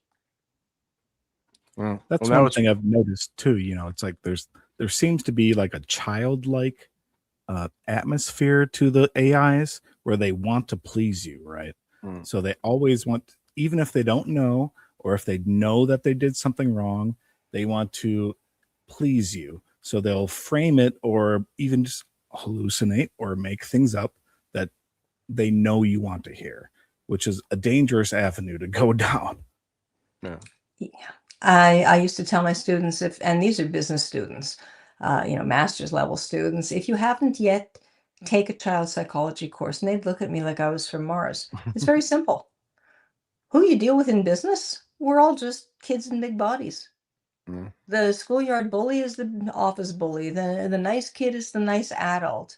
The one who tried to get away with, the sneaky one, the sneaky adult. It's no different. And Yeah. these are the people that are creating and programming things for their own personal motivation, Mhm. corporate success. Yeah, of course the AI is going to try and charm us, because that's how the psychologists behind the scene have said we will be better engaged. Lovely word. To engage us, to Mm. keep us continuously scrolling.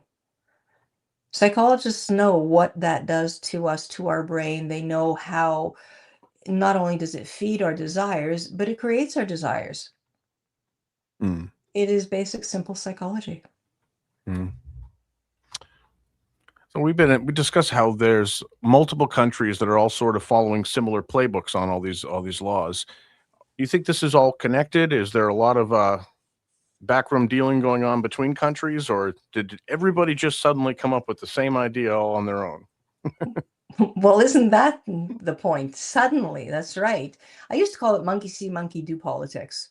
And we saw this with age gating for sure, Mm. that they'll keep trying, and whoever is the first to actually get it through, then the rest can go, you see, they did it. We should be able to.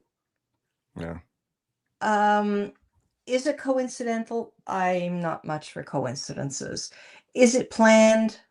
Perhaps. Will anybody outside of the most inner circles ever know?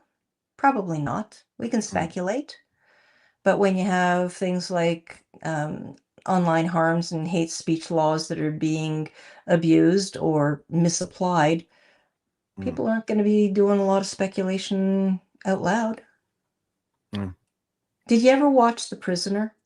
That was a No. cult classic from, I think, the 1970s. It was a British MI5 or 6, the one that goes outside of Britain, a spy, and he said, I've had enough of this and I'm leaving. He gets kidnapped, put on an island, and you cannot leave. And if you try, there's this giant, big white bouncing ball that comes along the beach and knocks you over. And there's wall-sized monitors that watch and listen to everything you do in your home, and there's speakers everywhere. It is a panopticon. Mm. And I've seen it in reruns, and it's like 1984. I don't think it was intended as a plan, a recipe book. I think it was intended as a warning, but life is now imitating that TV art. Yeah. That's just funny. Like Why? it keeps happening where there's a sci-fi movie of some sort that like something goes terribly wrong, and then like a year later, your scientists are trying it. And you're like, what do you mean? Did you watch the whole movie? Like, it feel like you only watched the first 15 minutes. Like Jurassic Park, ever since the first one of those came out, people all over the world have been like, oh, we got to try that out. Let's start pulling DNA out of amber. Let's figure this. Why did that movie was like saying this is a bad idea? Not you should try that. But like I say, we keep seeing that. 1984. It's just they took that apparently as the recipe for our future, as opposed to the warning of what we should not be doing. Mm-hmm. Minority Report, same thing. Pre-crime, That's pre-cog, pre-everything. And how technology is used. I remember reading, it's probably 6 or 8 years ago now, that in India, people were being convicted of criminal activity because the electrodes were put on their head, and if there was brain activity in response to the questioning, it proved their guilt. Oh my God. Simple as that. Yeah. You see, we asked a question, did you commit the crime? The brain responded, you said no, but your brain, there was activity. It said yes. We know better because the science proves it. Yeah, you said it a couple times. We're on a slippery slope. Yeah, that's horrifying. I mean, if you mention a horrible crime to somebody, who, even if they have nothing to do with it, their brain's going to do some stuff because it's a horrible crime. You know what I mean? There's all you've proven is they're not brain dead. And all of this that I do, I don't remember if I said at the outset, but the Privacy and Access Council of Canada is independent. It's nonprofit. It's nonpartisan. It's not government. It's not funded by government. We're not funded by industry. We've turned away some companies that want to sponsor conferences, events, whatever, because they want to have us be their spokesman. No, I refuse. And it is all voluntary. So everything I do and everything other board members do with this organization, there's no compensation. This is not a money-making thing. I don't need to be doing this, but I am not a bleeding heart, but I think it's too important not to do. The people who do this work, they need the education. They need to understand all the intricacies, not just the legislation or the clauses of this law that they use every day, or what that exemption is, or what the latest case law is. They need to understand the technology. They need to understand the interconnections, how complex it is, what the motivations and the unintended consequence, hopefully unintended consequences of all of this is. And that's why we do what we do. I love that. Yeah, and I'm glad you mentioned something about how neutral you guys are, because I was actually looking back really far on your X profile, and I was impressed. I think it's one of the most politically neutral profiles I think I've ever seen on X ever. It's supports privacy, and that's it. Like there was I didn't see anything partisan, anything trying to convince anybody of any party or anything like that. It was actually I got to commend you for it, because we deal with a lot of different people in the privacy space, and a lot of people will say that they're nonpartisan and stuff, but it's very hard for somebody to actually do that consistently.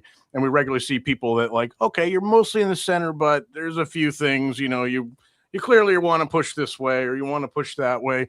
And I was very impressed. Like it's extremely politically neutral, and I thought that was cool. So I'm going to put your thing up here if you don't mind. Like if you guys were looking for privacy related stuff on X, it's 100% politically neutral. Doesn't matter what politics you believe in, as long as you care about privacy, then like it's right up your alley. So I thought, and if there's something good, I don't care which party, Canadian, American, British, wherever, it doesn't matter. Yeah. It really does not matter.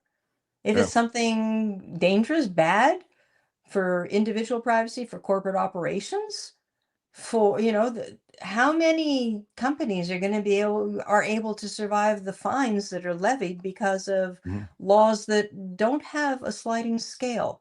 You committed this infraction, you violated the law in this way, bang, you're fined. Well, have you looked at what the fines are? I seldom use AI. I certainly don't do it for proper research. I will ask a question and then I will take it and I will verify, or I've already done most of the work and I want it to fill in some blanks. I asked it the other day to provide a chart setting out the fines for Meta and Google the fines, which jurisdiction, the amount, and a link to it, and what their net revenue for that period was. Hmm. And typically, I mean, hundreds of millions of dollars in fines to these organizations, and you look at their revenue and their It's net, nothing. it's Yeah. billions a quarter. Yeah. So if it's a few hundred million for them, it's lunch money. It's a line item in their financials. If they pay tax, it reduces their tax liability. Smaller organizations, it's bankruptcy inducing, absolutely. Hmm. But in all of it, what about the people whose Right. information was breached? Do you remember a few years ago, Equifax? There was a breach, and it was, I want to say, 147,000 Americans and I think 10 or 20,000 Canadians. The Canadians, because our federal regulator does not have order making power, all he can do is say, wag his finger and say, please don't do that again. Please change. He can negotiate, and he's very good at it. Canadians were offered, I forget if it was 1 or 2 years of credit watch protection. Yeah. That one was offered, it turns out, through a subsidiary of Equifax that's an American company. So if you wanted to take advantage of that generous offer of credit protection, then you had to unwittingly agree to your personal information going to the States, being kept, monitored, managed, whatever, by this American company. And if or when they breach, you probably don't have any recourse because it's in the States and you're in Canada. Yeah. So sad, too bad. There was then there was the payouts, and I remember seeing on LinkedIn Kevin Mitnick, may he rest in peace. He's holding his check, and I have a picture of the check from Equifax, and the FTC said the amounts that are paid out will help people recover from the breach. His check was for $5.21 US. Man. That's not enough to buy a cup of coffee at Starbucks these days, at least not No. here. It's But wild. that's good. Yeah.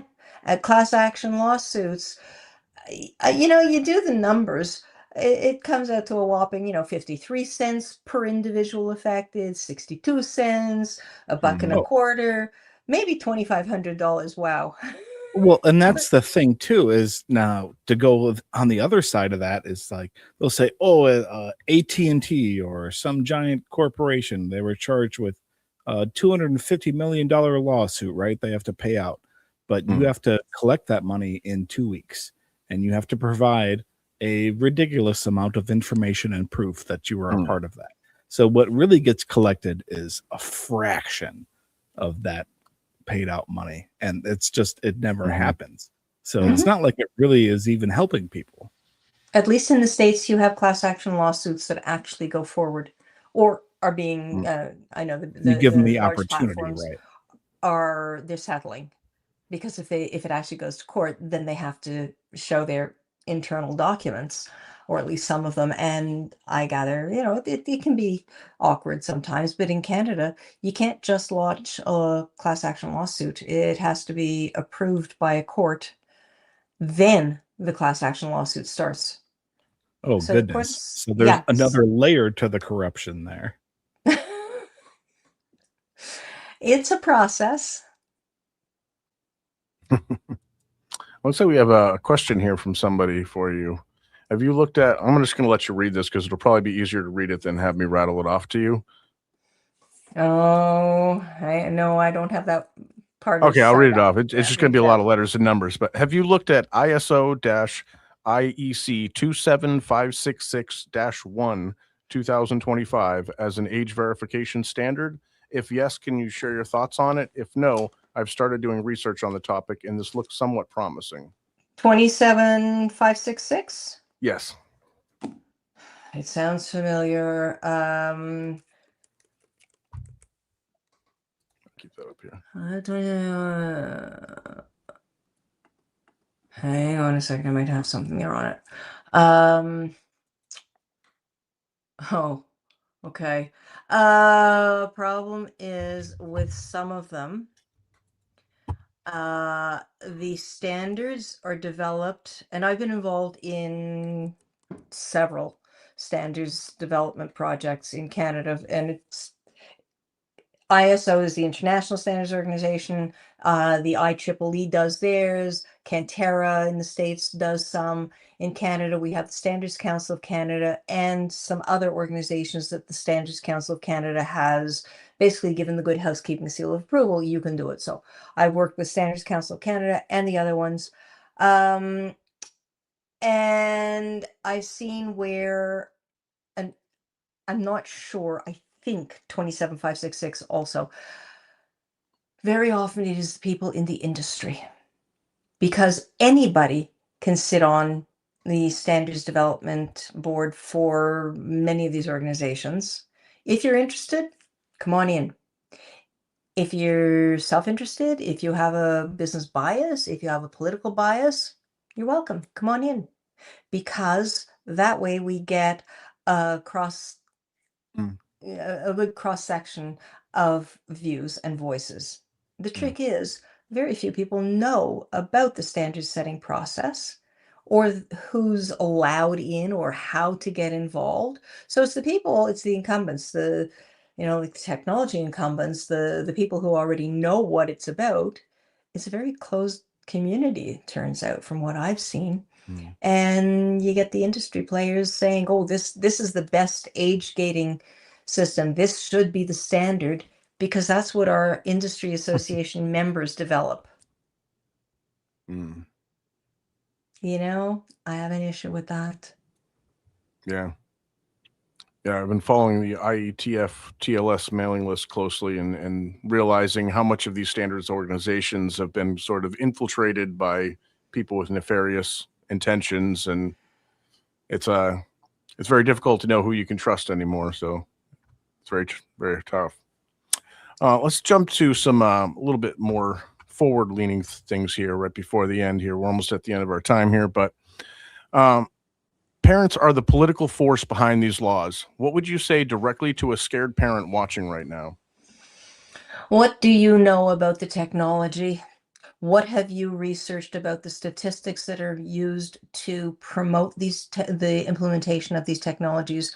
What have you either been taught in school or in business about the technologies and the laws and your rights? Most of them, including the teachers, including the lawmakers, the bureaucrats, they know nothing about it. It is not taught. But the parents, they see it in the media, and this isn't to be critical of any parent in particular. I'm talking in generalities. Kids say, "Mommy, mommy, I want to use this video game because all my friends are." Or by the time a kid is 1 year old, I forget the statistics, I think it's something like 29% have a device for their own use. Wow. Oh yeah. Kids are given, it used to be you plunk the kid in front of a TV. And the big worry was they were sitting too close to the TV, it would hurt their eyes, which was baloney, but that was the popularized scare tactic. Now, parents, and this is for a long time, they give their kid a tablet. I've been to, family members, friends, where the child at 3, 5, 10, 12 years old is sitting at the dinner table with a tablet, like a monotonous, Zombie. a robotic little person watching. The noise from the tablet is so loud you can't hear the adults, the rest of the conversation. What does that teach the kid about values, about family values? What does the kid learn from the dinner table talk? Instead, we have, there was a comment on LinkedIn the other day about how dangerous it is that children see things online and it's so harmful to their psyche and the mental health problems and I think by now you won't be surprised. My response was, an entire generation grew up watching the Vietnam War on the evening news, and they didn't bring in the counselors to school the next day. It's life. It's horrible, it's ugly, but you know what? You learn. It's real. If you're aware of that, then you can choose to do differently and better and teach your kids. Where's the value? There's an awful lot of morality that's being attached to the decisions. It's immoral, it is more. Where's the morality really, other than a lot of language, a lot of words, a lot of theatrics and histrionics, and the parents, Mm. and we see the surveys here too, parents want the government to do something to protect their children. Parents want age gating. Parents want. What do the parents know about Discord? What do the parents know about privacy settings? Have they gone into their privacy setting, into their children, the phones that they've gotten for their Mhm. children, the privacy settings? Have they talked? Educate yourself and be careful what you wish for, because the more you hand over parental rights and responsibilities, although I know some people say parents don't have a right, a child is an individual with their own. Yes, the more a parent who is legally responsible for their child abdicates and asks somebody else, a government, which is just people in an Mm. organization, to do their work, to make the choices for them, it's a case of be careful what you wish for. Yeah. You might not like what they choose for you and your family. Yep, that is very well said. Yeah. And it's important because what happened to the accountability to the parent, right? So it's not like, it's not that it's just that the parent has to trust the government, right? So now you're in this situation where you are looking at you're being suggested these things and driven down this lane where you should do this, you should let your children use these tablets, and you should let them have unfettered access. And it's like, no, you really should have some type of accountability where or at least an informative angle so the parents know what's going on with their children rather And than have a sorry, Right, go and ahead. have a way of having an impact, a choice that leads to a different outcome. I had a conversation with a friend. I've Right. known this woman since I'm 10 years old, and she's a couple years younger, and that's fine. She ended up being a teacher in the public school system. And a couple years before she retired, she said, we had a conversation. She knows what I've been doing all these years. I said, so tell me, you have parent teacher interviews with the kids, the parents? Of course, we have them at the beginning of the year and then at the end of the year. I said, so what happens if the parents come in and there's Johnny and Susie wants to take ballet lessons, and Johnny wants to take, he wants to get into hockey, not as a goalie, which is really expensive. He just wants to knock the puck around. Great. We noted it all down. It's all very congenial. Great. Where do the notes go? Oh, into my computer. Okay. Is it your computer? Oh no, it's the school issue computer. Okay. So do the notes stay in your computer or go into the network? Yeah, probably in the school's network. I don't know. Okay. Does it go to the Department of Education? I don't know. I said, so what happens at the end of the year? Do you have the parents back in for a progress update, and you say, Johnny and Susie, this one's grades are like that, and that one's grades are like that, and they did great in art class and on the field. Yeah. I said, so do you also ask if Johnny got into sports? And yes, we do. And what if he didn't? Oh, we write that down. I said, who's going to make what assumptions about why the parents did or didn't put their little Johnny into sports, why they chose to put little Susie into dance? Who's going to make what assumptions? Because who gets their hands on this information? She didn't know. She's not a stupid woman. Very well educated, very well traveled. You could probably list on, hands and feet the countries she has not traveled to. Really. Worldly wise, absolutely had no idea. Has kids, has grandkids now. They don't know. Meantime, all of these efforts to make sure that children can't go online, they can't see so many of these things. That Canada is one of the nations that's talking about changing it so that kids as of 16 will be allowed to vote. Wow. So if there's an election next week, I'm 15 years old today. On Tuesday, I turn 16 and the election is on Friday. Does that give me enough time to educate myself, inform myself about the issues, about the candidates, about the platforms, the policies of the different parties? Mm-mm. How can I learn? Will it only be what the political parties feed to me because they want me to know this, but not that? Yeah. Is that constitutional in Canada or in the States? You know, Jacinda Ardern, when she was the Prime Minister in New Zealand during COVID, she said something that stuck with me. And I paraphrase, but it was basically, we are your source of truth. If it didn't come from us, the government, you don't have to trust it. Come to us. We are your source of truth. I also think of Terrifying. The Ministry of President Truth. Reagan. Yeah, President Reagan, who said the 9 most frightening words in the English language. Was it, I'm from the government and I'm here to help you? Yeah. So you know things are bad. But like you say, the more people ask and offer themselves up to government, what's the ultimate objective? Who's encouraging that conduct? What will be the outcome? I think it will be at our collective peril and at the peril of democracy itself. Completely agree. Yeah. And who does it help? Yeah. No. Well, that's topic for another discussion entirely. Right. Yes, we will have to do this again. You know, it's when all these age verification laws really started going into full force and just popping up like all around the world all at the same time, as if it was all just coincidence, you know, and all the arguments were like, you know, these kids are getting a hold of this content. They're viewing these things. It's harmful to them. And I was just looking around like, I have teenagers and I'm like, were you not regulating what your kids are looking at? What do you mean? Like, why are they looking at that? Like, you're their parents. What do you mean? and I honestly didn't get that people out there are just like, oh, there's the internet, nothing we can do about it. The kids can do whatever they want on it. And I'm like, no, you are their parent.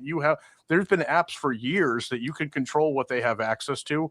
My kids have been using computers responsibly and under my control all along. You know, they were never accessing things they shouldn't. It wasn't a difficult thing to do. I never once was like, geez, I really wish the government would step in here and control my children better. Like, I never once thought that. It's a different personality. It's a different life experience, if you will. It's also a matter that parents have been made to feel other. Who do you think you are? You think you can control your kid? Well, and meantime, we also have this where parents are told, deal with your kid, Yeah. control what they use online, put in curfews, talk to your kids, write these agreements, all reasonable, sure. But then nobody talks about the fact that they are required to use technology in school. Yeah. What technology? What do they have access to? How many kids know, was it Command Tab? I'm a Mac user these days. Long time since I was on a PC, but you know, the boss button Alt tab. Yeah. where, Alt Tab, thank you. Where it flips over to something legitimate. Safe. Yeah. Safe, that the teacher isn't gonna, it's like, the teacher used to walk behind the desks and would see that the boys are looking at Playboy. It's in their textbook or their yeah. Now I think it's so funny about it is, so a lot of these laws being made around the world are made by older people who often aren't that familiar with technology. And a lot of the people that are coming up with these laws and figuring out how they're going to regulate social media or internet for teenagers, when they have a problem with their computer, they're calling their teenage son or their teenage grandchild and saying, what do I do? I'm stuck, because their grandkids know better than them, and it's like in Australia, they did the age verification, and there was articles literally on the first day that kids, it was a big joke to them. They were uploading pictures of their golden retrievers and getting through the age checks with that. And they thought it was hilarious. And it's teenagers today, like you say, you hand them a tablet when they're 1.5. By the time they're 13, 14, some of these kids are tech wizards. And to think that these people who barely have a grasp of technology are going to come up with a solution to decide who gets to view what. It's wishful thinking. I can't tell you how many times it has happened, but I can tell you it has happened where I'm in Ottawa at a committee. And the way it typically works is there's 1 hour panels. There might be 2, 3, sometimes 4 or 5 in a day. Usually it's, 1 or 2. So whoever's on the panel is there, and then there's a few minutes while the name tags are changed so everybody knows which witness is who. Fresh water, the clerk organizes the room. Great. In the interim, the MPs, members of parliament, they'll go to the back of the room, grab a bite to eat, a cup of coffee, a glass of water, and chit chat. And if I'm not up next or I was just up, that they know that I'm going to be testifying or I just did. They know who I am. There's polite banter back and forth. And how many of them have said, I don't know what this technology is about. I really don't get it. And I want to take them by the collar and say, and you're pushing this through? You're Right. going to approve this? Figure out what it's doing, what its intended consequences, whatever the unintended. I'll help you. I'm happy to have a chat with you. And I've done that with a few of them. And they kind of go, really, you can do that? It's wild. And Absolutely wild. maybe it's heartening to some people to know that there is surveillance in government of government employees, therefore of the lawmakers as well. And some of them aren't aware of it because That's it's funny. putting the same as is being foisted on an ignorant, and I don't mean stupid, but on an ignorant populace. It's Yeah. being foisted on an ignorant and unaware group of employees. Does it make it any Excellent. better? Absolutely not. No. But it's cold comfort. Yeah.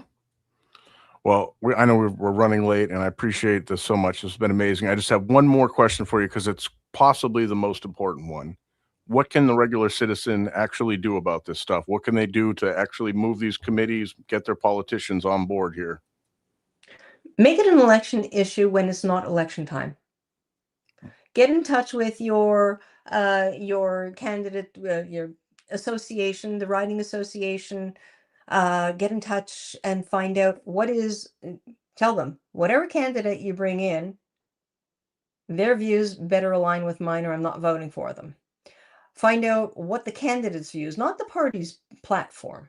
Right. Because that's all in legalese and nice, very vague language. What is the candidate's view?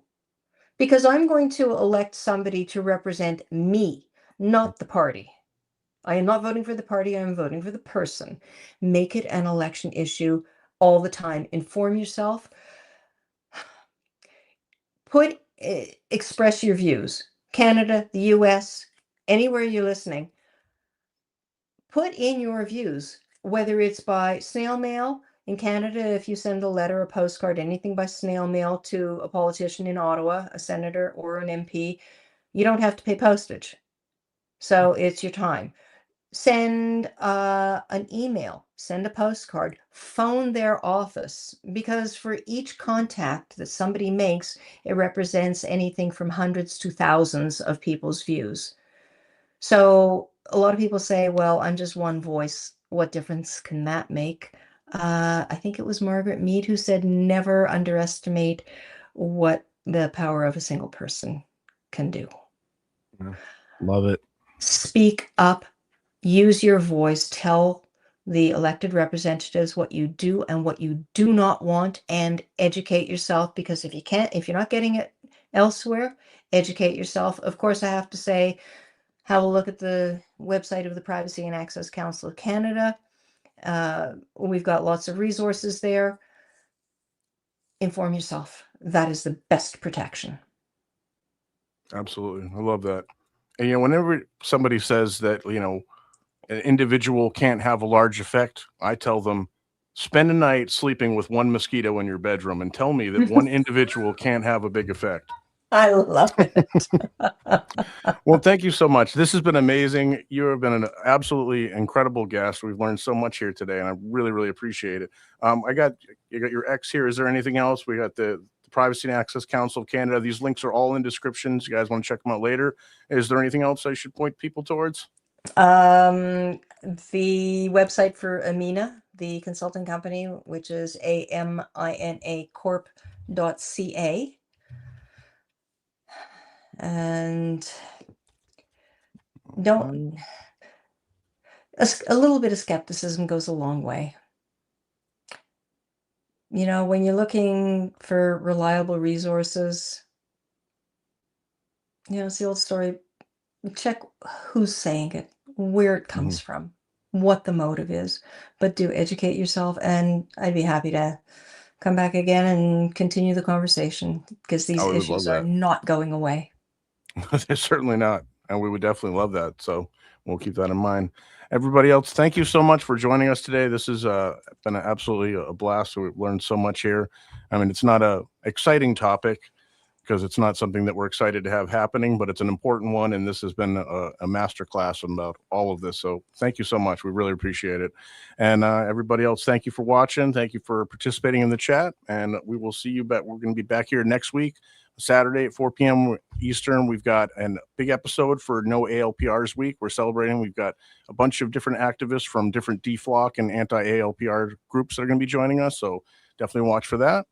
And I guess that's it. So just remember to always stay encrypted. Have a good week. The early internet was the wild, wild west. Strange. Free. We explored, we broke things. And yes, we failed. No rules. And that was beautiful. But times have changed. We hesitate. We censor ourselves because we know they're watching. Surveillance kills curiosity, turning the internet from a frontier of hope into a cage of silence. And your VPN? It's based on trust. For let's be real, nobody has ever lied to me, said nobody ever. Yet true privacy is still within reach. vp.net doesn't rely on trust, it runs on real-time proof. Because privacy is about becoming your truest self when no one's watching. So you can be the best you when they are. Otherwise be an NPC, a digital product, and lose. vp.net, don't trust, verify.